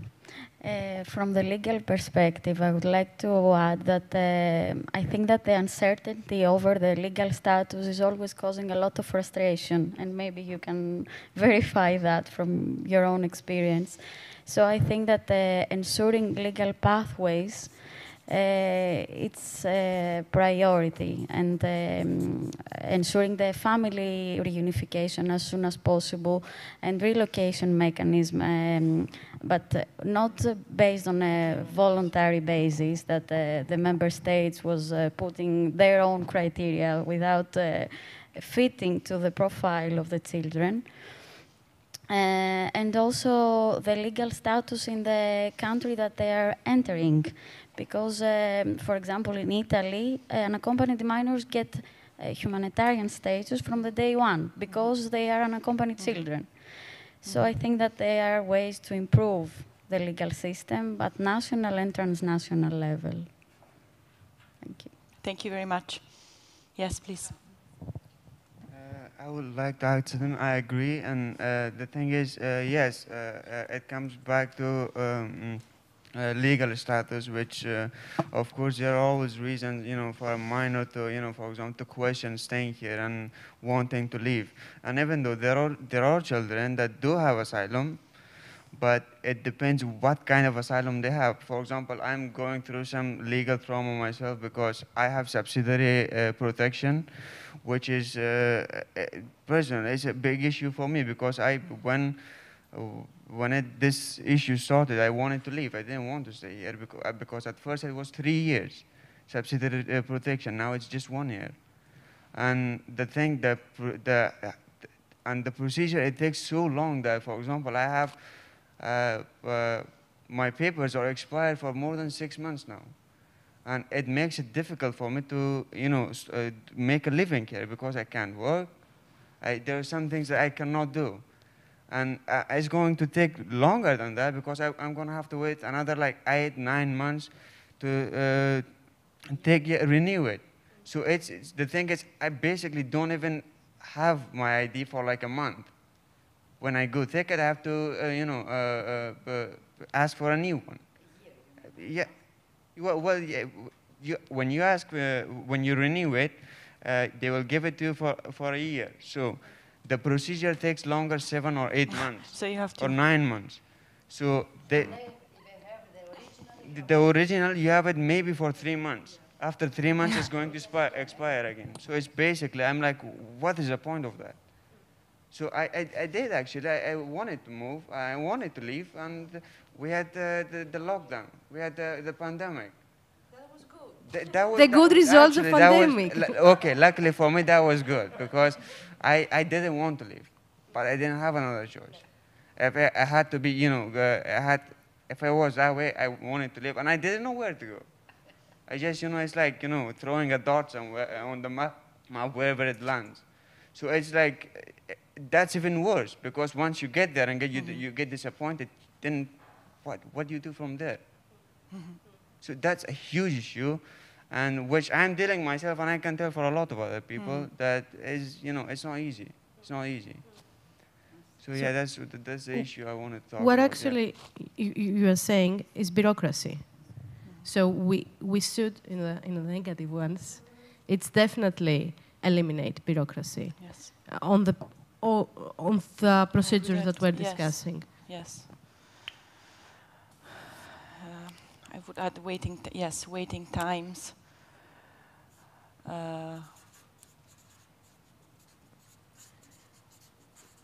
And the frustration that it might be created through that, it might reflect to the whole system. So It's one of the main things that we can point out as a team, as a group, in the plenary, that such procedures should take not even that long, but should take, I don't know, should be very easy and child-friendly. Because we will not discuss that now, but on my point of view, and please say if I'm wrong, the procedures that are not child-friendly and that they are putting minors again and again in the victim position and the position that he or she should discuss his trauma, her trauma, are not that, I don't know, they're not selling the product as we discussed before. So also the child-friendly procedures should be enhanced.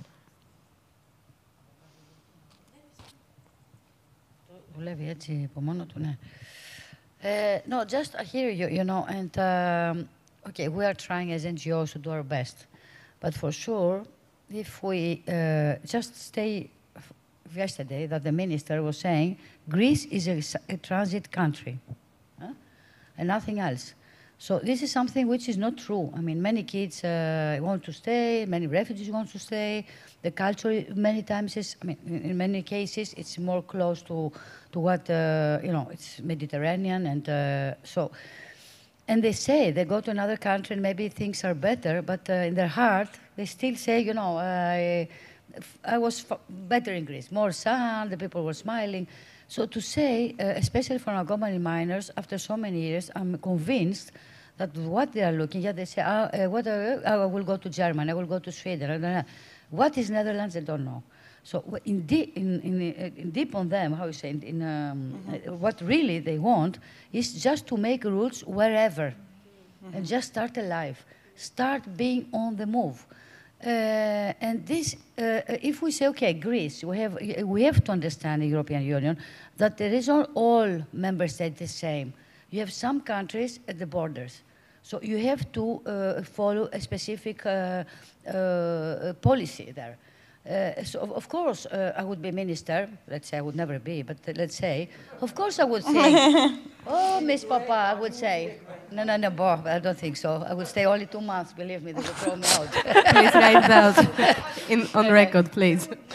No, let me go in first. So to say that, but let's say, what I would say to Miss Papa, I would say, sorry, but if I do what Italy done, what Spain done, all kids would stay here. I panic, you understand? So we understand that somehow, maybe there are, yes, policy makers, politicians, that they want to do a step, but they are thinking this risk, and European Union somehow has to support them to take those kind of measures. And that's why yesterday I talked about, πώς το λένε, το vieillement, that, you know, Greece is aging population problem, aging population problem. So this is the thing, we have to accept, all of us, that those kids is not I'm going there and there, they just want to make some roots and stay where they are. Thank you. I think that, yeah, Ms. Papa, the president of Metadres. But also, I think we can use her last words. Allow them make rules. Support. Yes. Through the political support. So, EU legislation to, again, I am stuck on that, but we should see how EU is working with that. How, I don't know, guardianship. You spoke before for EGN. I think one of the ways I think, hearing all these important topics, I think, of course, we are dependent on what the EU decides on the fate of the unaccompanied children. But I think it's very helpful that having an EGN network in place and making it stronger, that I would be very interested to see what has happened in 10 years, because then we can, well, pressure is not a good word, but we can influence EU policy because we are a strong network. We've put things in place that are important for them, and then I think we can really focus on topics like this. Or how can we help the countries that receive the most? Like Ms. Papa said, Greece is, well, yes, if you state that Greece is a transit country, it will always be a transit country, because giving attention, saying that something is, it will be. And I'm from the Netherlands, and what I see is what our unaccompanied children dare say is, well, of course, yeah, the living standard in the Netherlands is better, but when I was in Greece and I was in Italy, those countries, I felt more at home because their people are, they treat me as a person and they treat me as a child instead of treating me as, like you mentioned, in kind of some glass jar. And yes, they're very protective, but they're not really connecting with me. So I think, like what Ms. Papa said, if we are able to make children, help them root in the country they landed, and if not, because they have family in other countries, because I think this is not something that we must forget, that we want them to stay in Greece, but if their family is in Germany, they will, I think I would want to live with my family. So yes. I could talk about this for hours, but I'm not going to do it. Thank you very much. I will invite you to the next conference, which is for unification. But just to say the answer, because we put the questions metadres here. The answer is no. Can we help further to avoid? It's no. We cannot avoid secondary movement. This I wanted to say.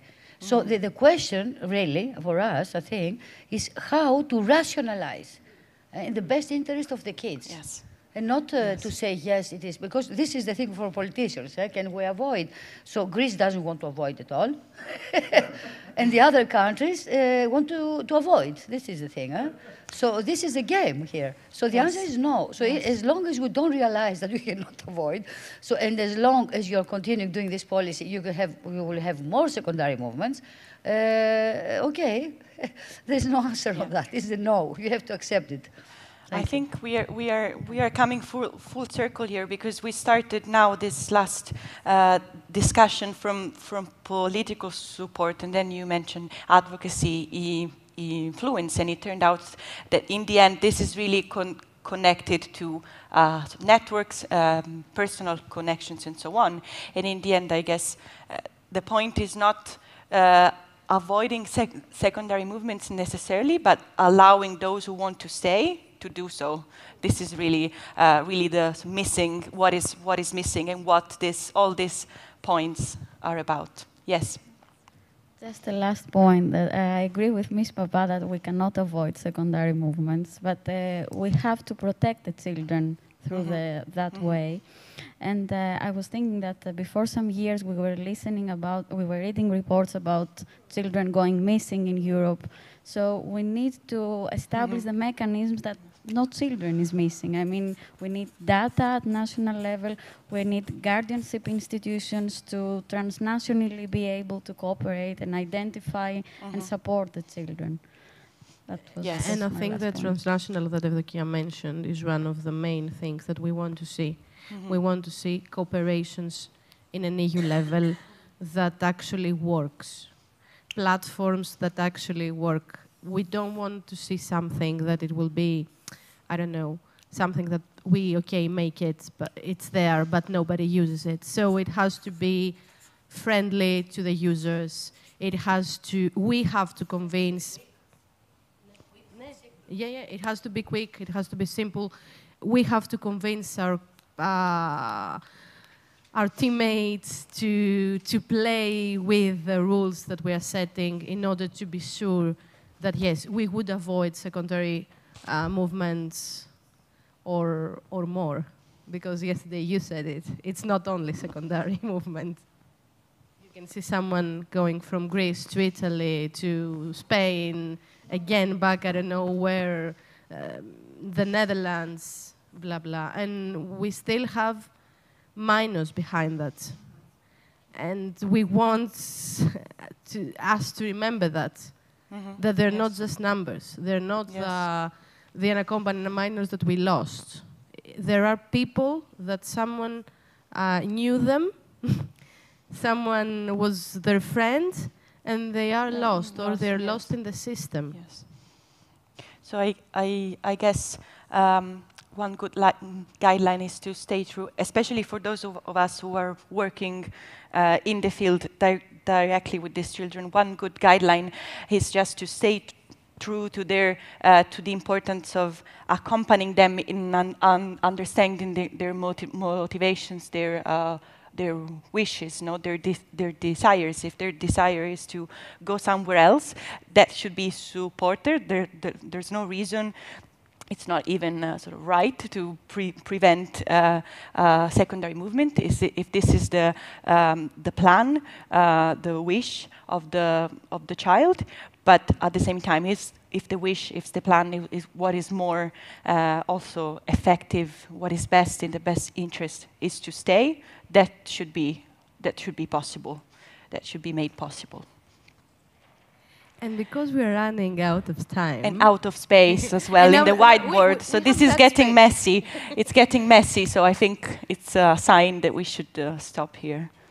But if there is something, we have a very small gap. If there is something that you want to add in this map, please do it now.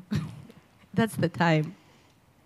EGN, it's a good practice, and I think we have to highlight when it is the recommendation and all that. It's a good practice. No, that's all. Okay. So should I think in the it's EGN, it's European Guardianship Network.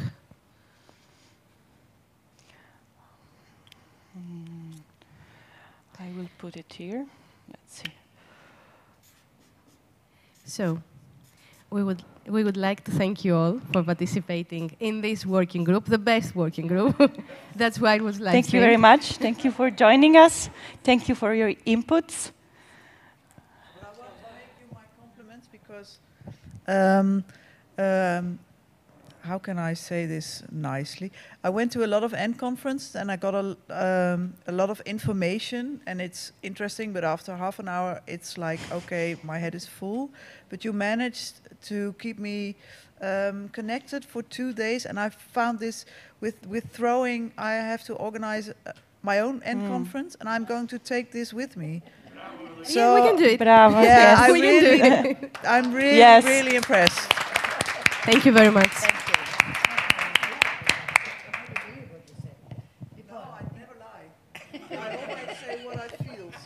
Dutch people usually don't lie. Good luck, because you have to take out the point.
back. I hope you had fruitful discussions in your working groups. I know mine was very interesting, at least.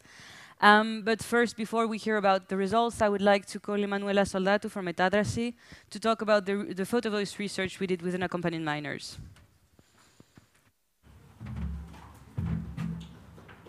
Hello, everyone. Great. So today I will be presenting to you Photovoice, that is a participatory action research methodology that we conducted in the framework of integration of children on the move, a research that we had the previous year. So just 2 words about the research.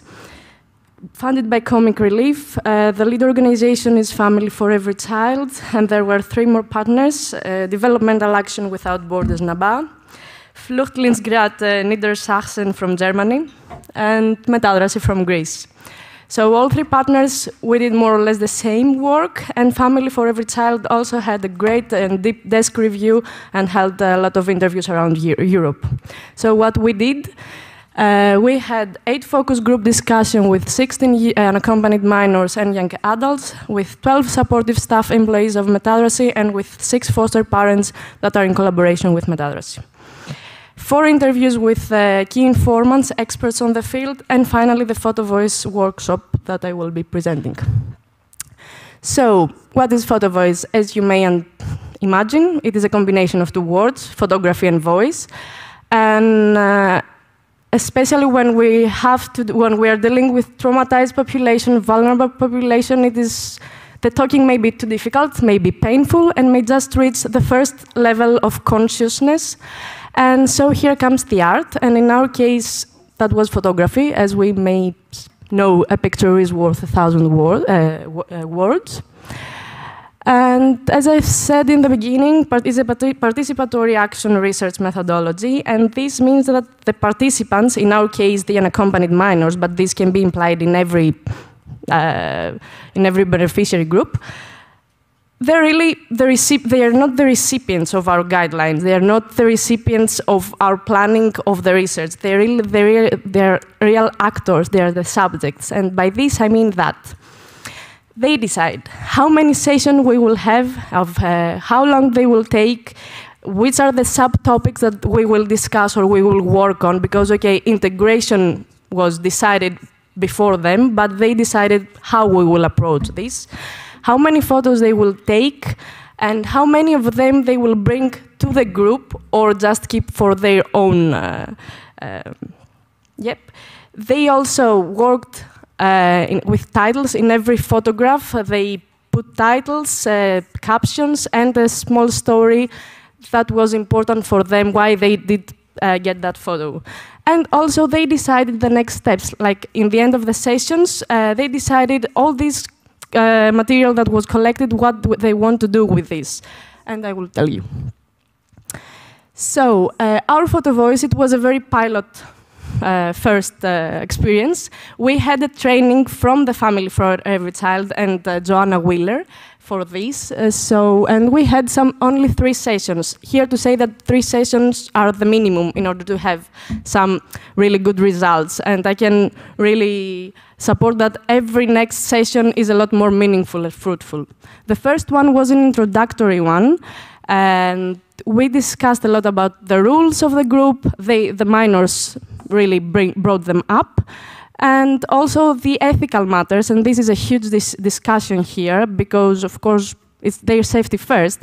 So when you have a photograph or you propose them to go out and take some photographs, you really need to be sure that they will not harm them or anybody else by these photos that they will bring inside the room. I mean, no faces or other identifiable parts, etc. In the end, 6 Afghan boys participated, and the 2 subtopics were the city of Athens and the relationships with the community.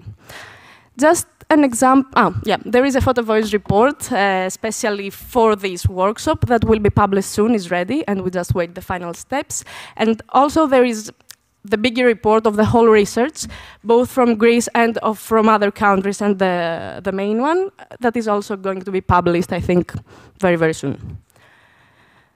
This is just an example of one photo. So here you can see the title, that is people from different societies. The picture in the middle. You that may know Athens, this is in the center of Athens, opposite of Acropolis. And the caption, the story down is our modern society is depicted in this image where we can see various nationalities all together. All live in respect with no arguments. Our society should be like this. We should feel safe. So, okay, this is not something that we've never heard of them, but it's very interesting the way in which they see it in their everyday life, this feeling of, this need of wanting to be respected and feel seen and like everybody else, like in the cliff full of tourists, in fact.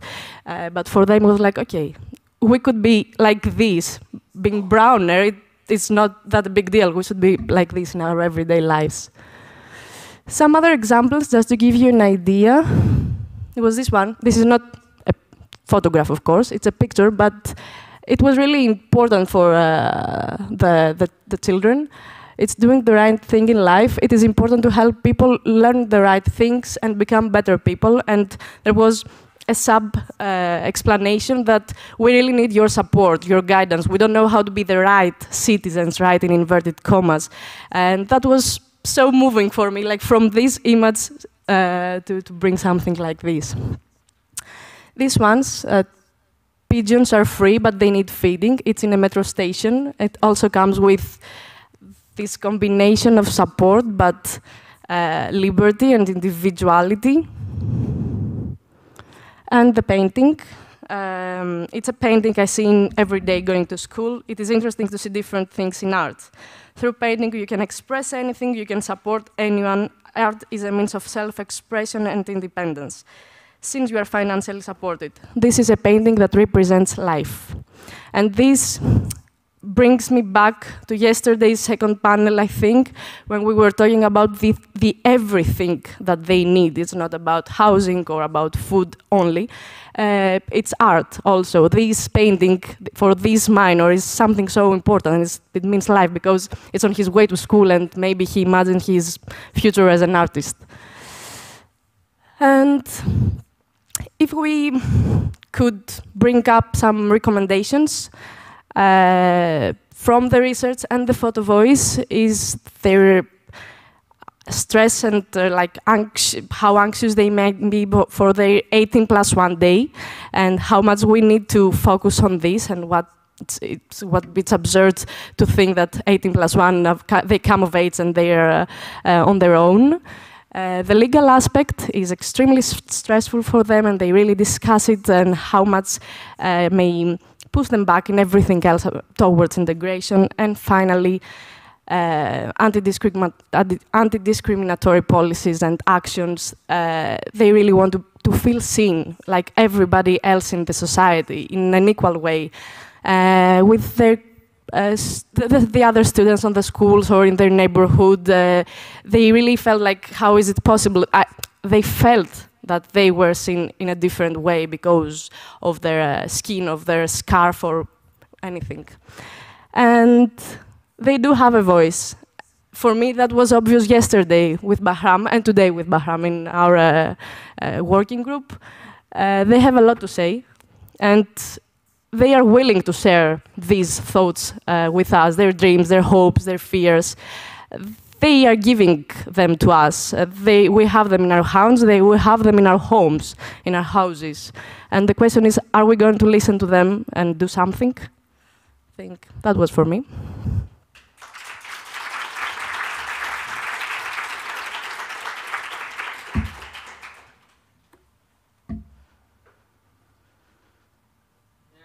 Questions?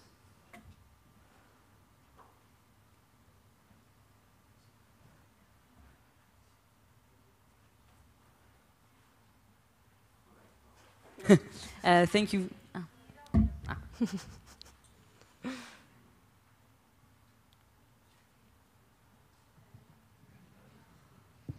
Hi, thank you.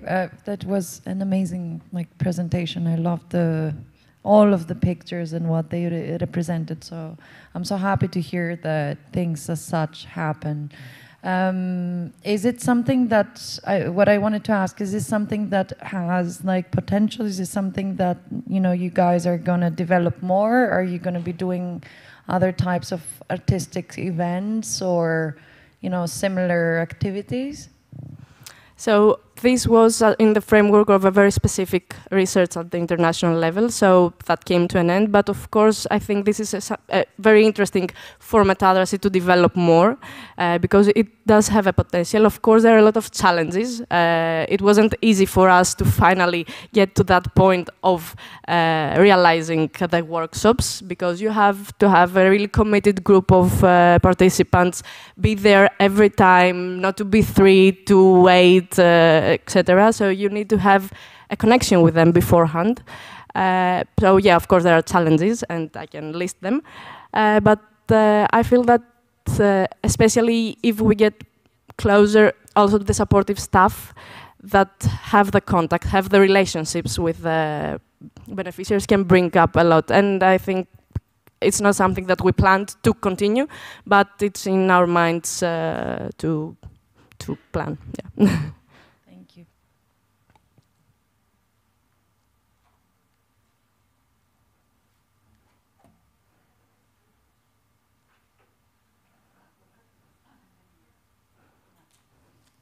Just a question. I didn't hear in the beginning, Family for Every Child, what it is. Yeah, I'm sorry. You're right. It is an international organization and a network, in fact, of organizations for the rights of children. I think there are like more than 30 organizations that are part of this network, and we as Metadrasy are, and they support us in multiple levels, from capacity building, advocacy actions, researches, campaigns, etc. And if you do not know about it, I would definitely urge to learn more. It's an extremely supportive network for all organizations around the world that work with children.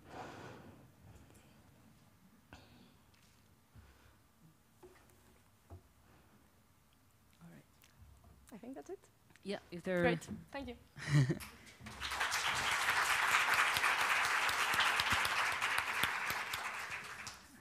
Thank you very much. I think this is another perspective that resonates with what we've heard today from another point of view. Now we would like to call the coordinators of the working groups to share with us the results of what was discussed. I think Ms. Aroni can start, since she was in the first working group on education. Thank you. The working group number 1 was about education and vocational training. Are we doing enough, was the question. What we did, we used the methodology of World Café, and we broke the title in 3 questions. In order to see if we're doing enough, we had a question on what are we doing? The second one, what are the gaps that we have seen while we are doing it? And then the third, the way forward. What should we do? So I would please ask the note takers from the 3 groups, Anastasia, Jota, and Anastasia, to come and share the input of our discussions.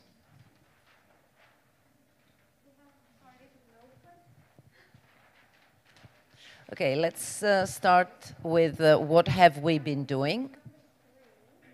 Yeah.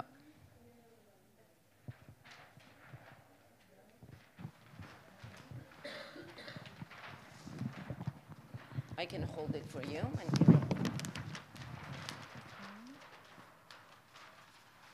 First question. So our group with Angelina, Irini, and Tina, we have to find what we have done until now in education and training for unaccompanied minors. What we found out is that we have done the basics. So as we have the guidelines for educational and vocational training, there is also educational material and psychosocial support and training. For the Greek public school, in the Greek public school, there are reception classes in all the levels of the education, and very good practice is that in the vocational high schools, with a new program, we call it Μια νέα αρχή στα ΕΠΑΛ. There is a second teacher in the class. Another good practice is that in the access and the enrollment of the kids, there are a lot of improvements about the what they need, the papers they need. And also there are a lot of projects for integration with recreational and psychosocial activities for the unaccompanied minors. The last years also there is the mechanism for the localization of the unaccompanied minors with street workers for homeless kids. And another policy is the Special Secretary for the Protection of the Unaccompanied Minors, which is part of the Ministry of Migration and has been established in the 2020. A very important point is that there is good collaboration of the teachers in the formal education and the non-formal education. Yeah, that's all, I think, for the first group. Thank you, too. We go on with the gaps.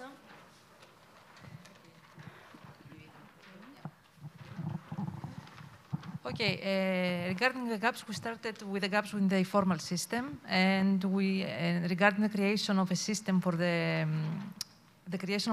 system for the reception classes in the beginning of the year.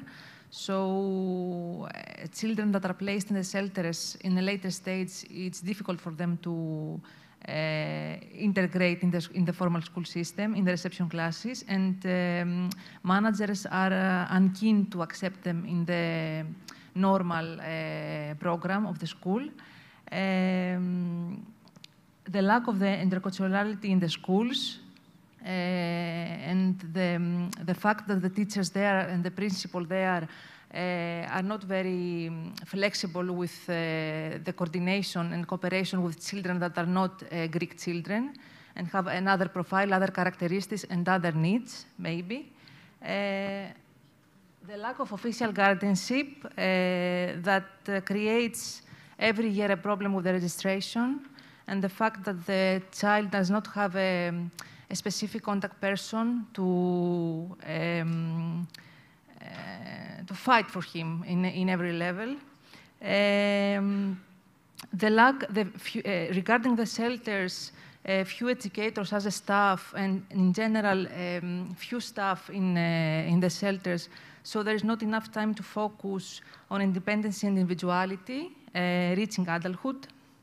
And the ages of children, the fact that older children are usually placed in classes with smaller children, so it's difficult for them to develop their sociality and feel welcome.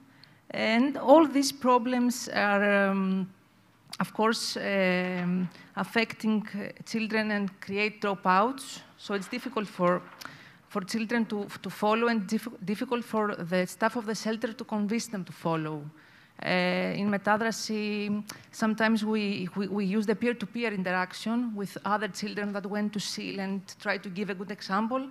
Sometimes it's convincing, sometimes it's not so convincing, so we keep trying over and over again.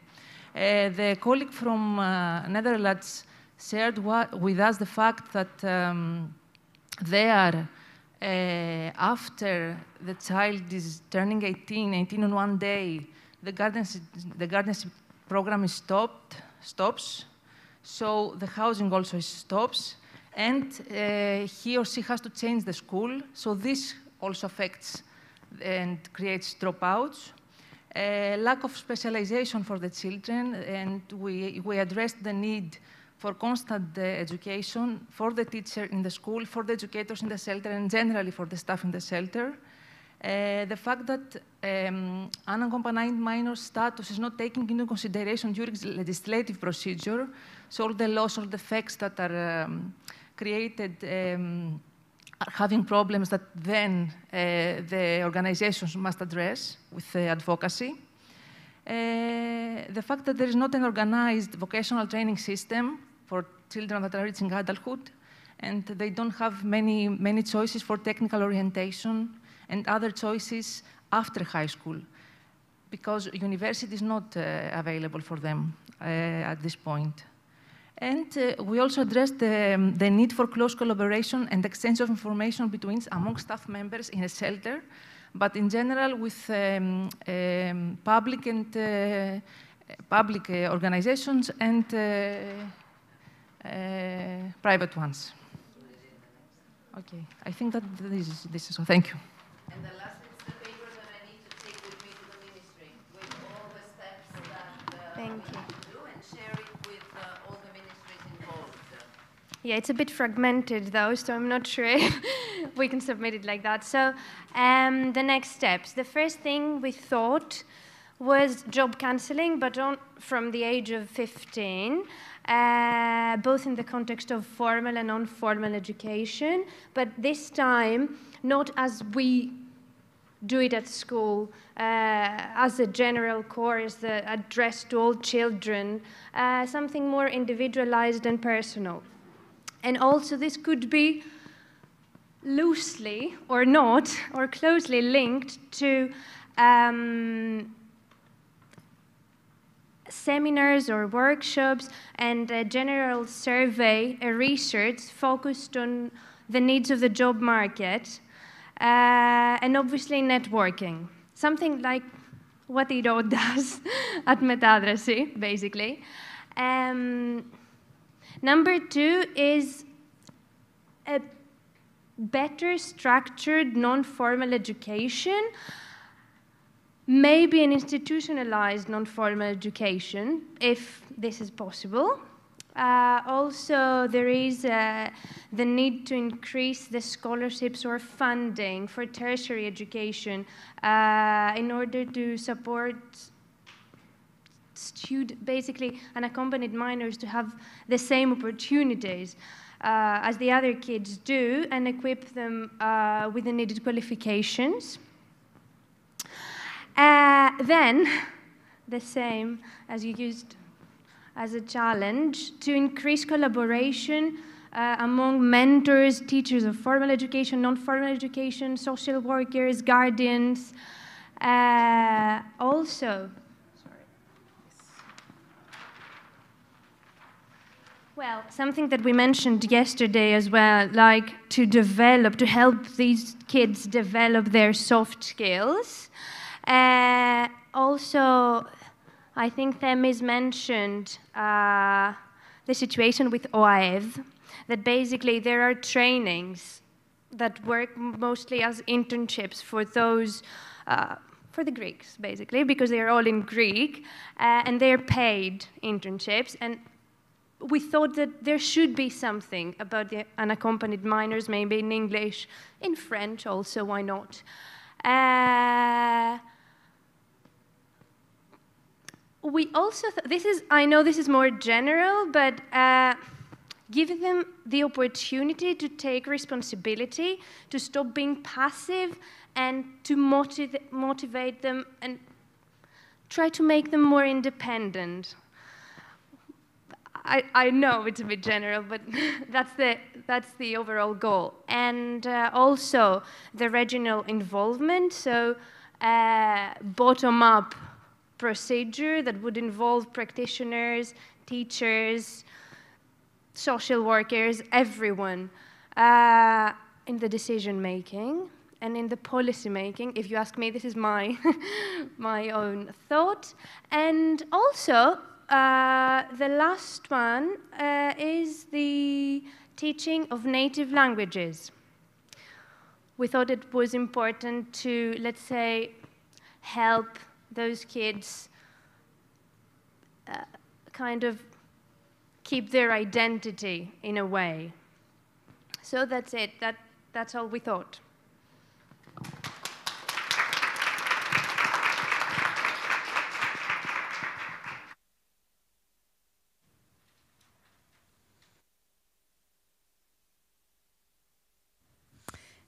Thank you very much. I would now like to ask Ms. Zovilli to present the results of the second working group on housing.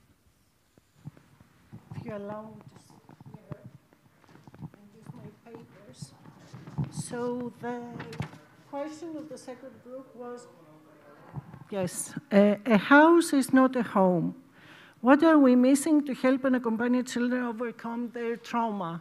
This was the question. In a sense that how can a house become a home for the unaccompanied children? So we distinguished some variables at specific levels, and we had our discussion outlined. First level was the security and safety standards that portray the feelings of the unaccompanied children. And much of the discussion there was about the size of a shelter or the size of a care arrangement. So there has been input added by also the colleagues from Netherlands, and we discussed how the small shelters are more friendly to the children, and they bring a sense of home. We thought, as also there is a discussion about the sale, that these are more appropriate for young people over 16 years old, and the foster care mostly appropriate or preferable for younger children. But we will discuss further on these first thoughts later on. The second level was the emotional level. There was a very vivid discussion about the emotional level, so the thoughts of our colleagues were focused on creating a therapeutic community type of arrangement, meaning a supportive community for each child, harmonious living ground rules, and a code of co-living should be developed. There should be respect for private room and positive, effective environment. Initiatives should be allowed to be taken by the children. Autonomy and independence should be enhanced. Accountability of children and participatory procedures should be also supported and initiated. The children should feel that they contribute to this harmonious environment in the place where they live. This would bring a sense of being at home. One more issue that was stressed here was the fact that the transition phase from a shelter to a sale care arrangement should be more taken care of, meaning that this transitional phase is very important so that the child is ready to go to a sale. The readiness, the variable of readiness, was very much stressed. The next level, the next variable that was discussed a lot was related to the personnel of the care arrangements. And we also stressed that care arrangements title is better than accommodation or housing for children that we use many times in Greece. So for the personnel, the ratio was discussed. We don't need too many staff. We don't need a few staff. There should be a balance between the staff, the personnel, the number of the personnel, and the needs of the children in each context. The staff need to be supported and supervised, again, according to the needs of each context. And sometimes in sale, the children feel that the staff is not present. And last but not least, of course, the policy level was discussed. And here, again, Mrs. Papa, the issue of the guides for the standards in the shelters and sale apartments, the AMIF, the funding, came up. We have been discussing this many times in Greece for some years now, especially since the initiation of the sale in the ministerial decisions of 2019. We need to revise the guides that are used for the personnel and for the implementation of sale and shelters in Greece. Of course, we need a harmonized system and one funding source, if that is possible, but we need to take into consideration the specific context of Greece and the fact that not all unaccompanied children are ready to go to SIL, that each unaccompanied child has different needs that need to be attended, no matter what these needs are, at the emotional or social level or anything else that is specific to a child. Regarding the policy level, again, the lack of a harmonized case management system was mentioned. We do need a systematic case management system, systematic case management system in Greece. We do lack this. We have never had any, in fact. So, of course, tools need to be prepared, developed, endorsed, trainings need to take place, but also the human sense of who is willing to become, in brackets, a parent for a home, whether the staff are ready, passionate, and willing to play their role. This is another variable that needs also to be taken into consideration.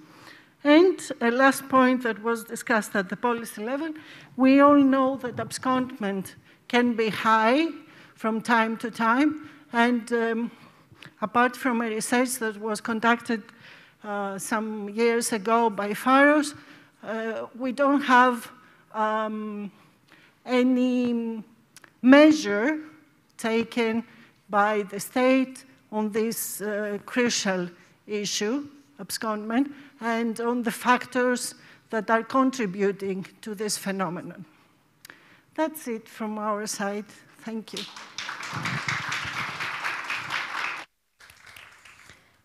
Thank you very much. And now for the last working group on navigating the system and avoiding secondary movement, Eva Kiagrilaki. Hello, everyone. I created a presentation just to be very clear that this thing would be easy for you to see it there. So, we were the second working group. It was a fruitful discussion that started with an actual brainstorming. They actually sent to us their ideas with small papers, etc. You would see it on the video. So, we ended up with some main ideas about how we would avoid secondary movements in EU. Protection, housing, education, access to labor, connections, family unification, sustainable relocation, legal status, motivation, information provision, guidance, discussing wishes and plans, political support, cooperation. But we decided to end up in 4 specific ideas. Cooperation. If us in EU will not find a way to cooperate, we will not be able to support minors as they want. EGN network, and go Google it, find information about how they do it. It's a very good practice on how EU can cooperate and can brainstorm and can use tools for everyone on field to work properly. Systematic and efficient cooperation. Friendly to the users, friendly to the professionals, friendly to everyone who is in field, in order for them to go and use the tools that we are giving them. If we are not making the system easy for everyone, no one will continue supporting minors as we want. Bureaucracy. Fast and easy procedures. We discussed that yesterday, we discussed that today, we will continue discussing that. If the procedure will not be child-friendly, fast, efficient, If the minors will not trust the way that we're doing all their legal cases, they will not stay in a country. So we have to convince them that we have created a place which is safe for them. So fast and easy legal procedures regarding Dublin, regarding relocation, watching what we will do with the humanitarian status that we're discussing, but nothing has happened yet. Information provision, age-sensitive, child-friendly, accurate. We have to see what we will do as adults with social media. We have to learn ourselves to use them in order to approach minors, in order to make them understand that we are the ones that they should trust, and not the networks or the trusted friends that they have. We should be the people that they would trust against the others that they're not for the best interest. Motivation. Create the glue in the country for them, and thank you for that, it was very good, for them to stuck in the country. Make them feel philoxenia, you know, the Greek ones. Make them feel that they are part of this society. Make them want to be integrated. Political support and advocacy. We cannot do anything without that. But political support and advocacy should be oriented in minors' needs, should be oriented on how minors would be motivated to stay in a country. So we have to convince our countries to understand that we are not a transit country. We're a country that can host unaccompanied minors and make them integrate here. Discussing their plans and wishes. We forget to discuss with the minors. We forget to hear them. So let's put them again in the center of the discussion. Let's put them in the center of decision making. It's not a solution to make, I don't know, plans for them without them. Child-friendly procedures again and again. And in the end, let's support them to make routes in EU and make those routes longer than they are at the moment. Thank you very much.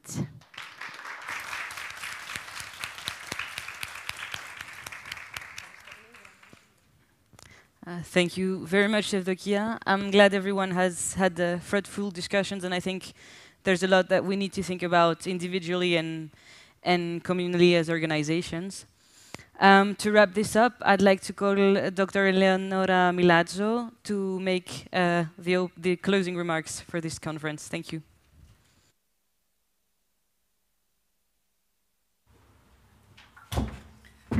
Yeah, thank you very much. I feel like there's a lot that has been said. I think just to start, I think I speak on behalf of all of you here if I thank once again the organizers of this conference, also all those who came up with the very concept of this conference that we have seen in front of us these 2 days. I think it was a very engaging format that we all appreciated and kept us very much engaged the whole time, which is never to be taken for granted. So thank you very, very much. Thank you all for staying with us until now. I think we are going to go home with a lot of key messages, of clear takeaways. But if I had just to pick 3 or 4, I would start first of all with the fact that we reflected and we actually came up with many ideas in many ways on how we can provide equal opportunities so that all those children who want to stay in Greece are effectively in a position to do so. And this is really, I guess, also the point about secondary movements. It's not really avoiding them, but making sure that those who want to stay can do so, and the others can pursue their life plans. The first crucial thing is to avoid as much as possible the frustration, the trauma, the repeated trauma, in fact, of lengthy bureaucratic procedures, waiting time. This seems to be a key issue, one for which we need political support, political action, intervention, as well as cooperation. This is another key message. I think we talked a lot about the need to establish networks, making connections, and this should happen on many levels. First of all, making connections, creating networks with mentees, among mentors and mentees, with unaccompanied children in general, but also among organizations, exchanging good practice, learning from each other, like many of you mentioned during these 2 days, and thinking together about ways to change things, to change the system in a coordinated manner across borders, not just in our own countries. And then another key thing about providing equal opportunities, again, very practical measures that we have reflected upon, like stretching the age limits of the seal, but also mentorships as a systemic way, as a systemic form of supporting the transition to adulthood. This, I think, are very clear takeaways for all of us at this point, as well as the connection between care, home, school, but also citizens' rights, legal rights, like we have heard from the example of Spain, and finally, so access to the job market in a way that is individualized through support that is really tailor-made, and that always starts from discussing with the people what their wishes are, especially very young people, what their wishes are. So I guess just as a final note, a very good recipe to achieve all these things is to sort of stay true to what the wishes and the life goals of these children are. This, I think, is going to give us the recipe and is going to suggest to lead the way when it comes to advocate for political change, as well as advocate for change in practice. So I'm going to leave it there. Thank you very much once again to all of you for being here, for staying engaged, and once again, thank you for the organizers for such an enjoyable 2 days. Thank you very much.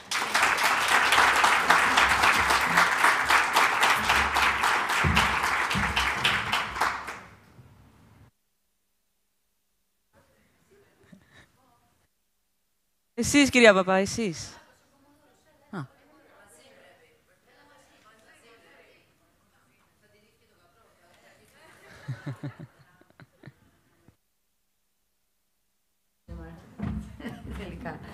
Λοιπόν, αγαπητοί όλοι, σας ευχαριστούμε πάρα πολύ για τη συμμετοχή σας. Είναι ένα συνέδριο το οποίο δεν ξέρω αν είναι ο COVID, είμαι έτσι λίγο... Πιστεύω ότι ήταν και τα θέματα κέραια και πραγματικά είδαμε πάρα πολύ κόσμο να έχει έρθει και όχι μόνο εδώ με φυσική παρουσία, ίσως μας έλειψε λόγω COVID, αλλά και διαδικτυακά. Το θέμα είναι να βγει μια ουσία τώρα από όλη αυτή την προσπάθεια και θα γραφτούν κάποιες προτάσεις, όχι πολλά πράγματα, νομίζω να πάμε βήμα-βήμα και 2 πράγματα να μπορέσουμε να σπρώξουμε μπροστά, θα είναι μεγάλη επιτυχία. Σας ευχαριστώ όλους, καλή ξεκούραση και θα σας στείλουμε τα αποτελέσματα αυτού του συνεδρίου, τα κάποια λίγα σημεία τα οποία όλοι πρέπει να παλέψουμε για αυτά στο πεδίο, στο Υπουργείο, σε όποιο επίπεδο είμαστε για να προχωρήσουν. Και ευχαριστούμε και τον Μπαχράμ πάρα πολύ. Έτσι, ήταν η ανακάλυψή μας.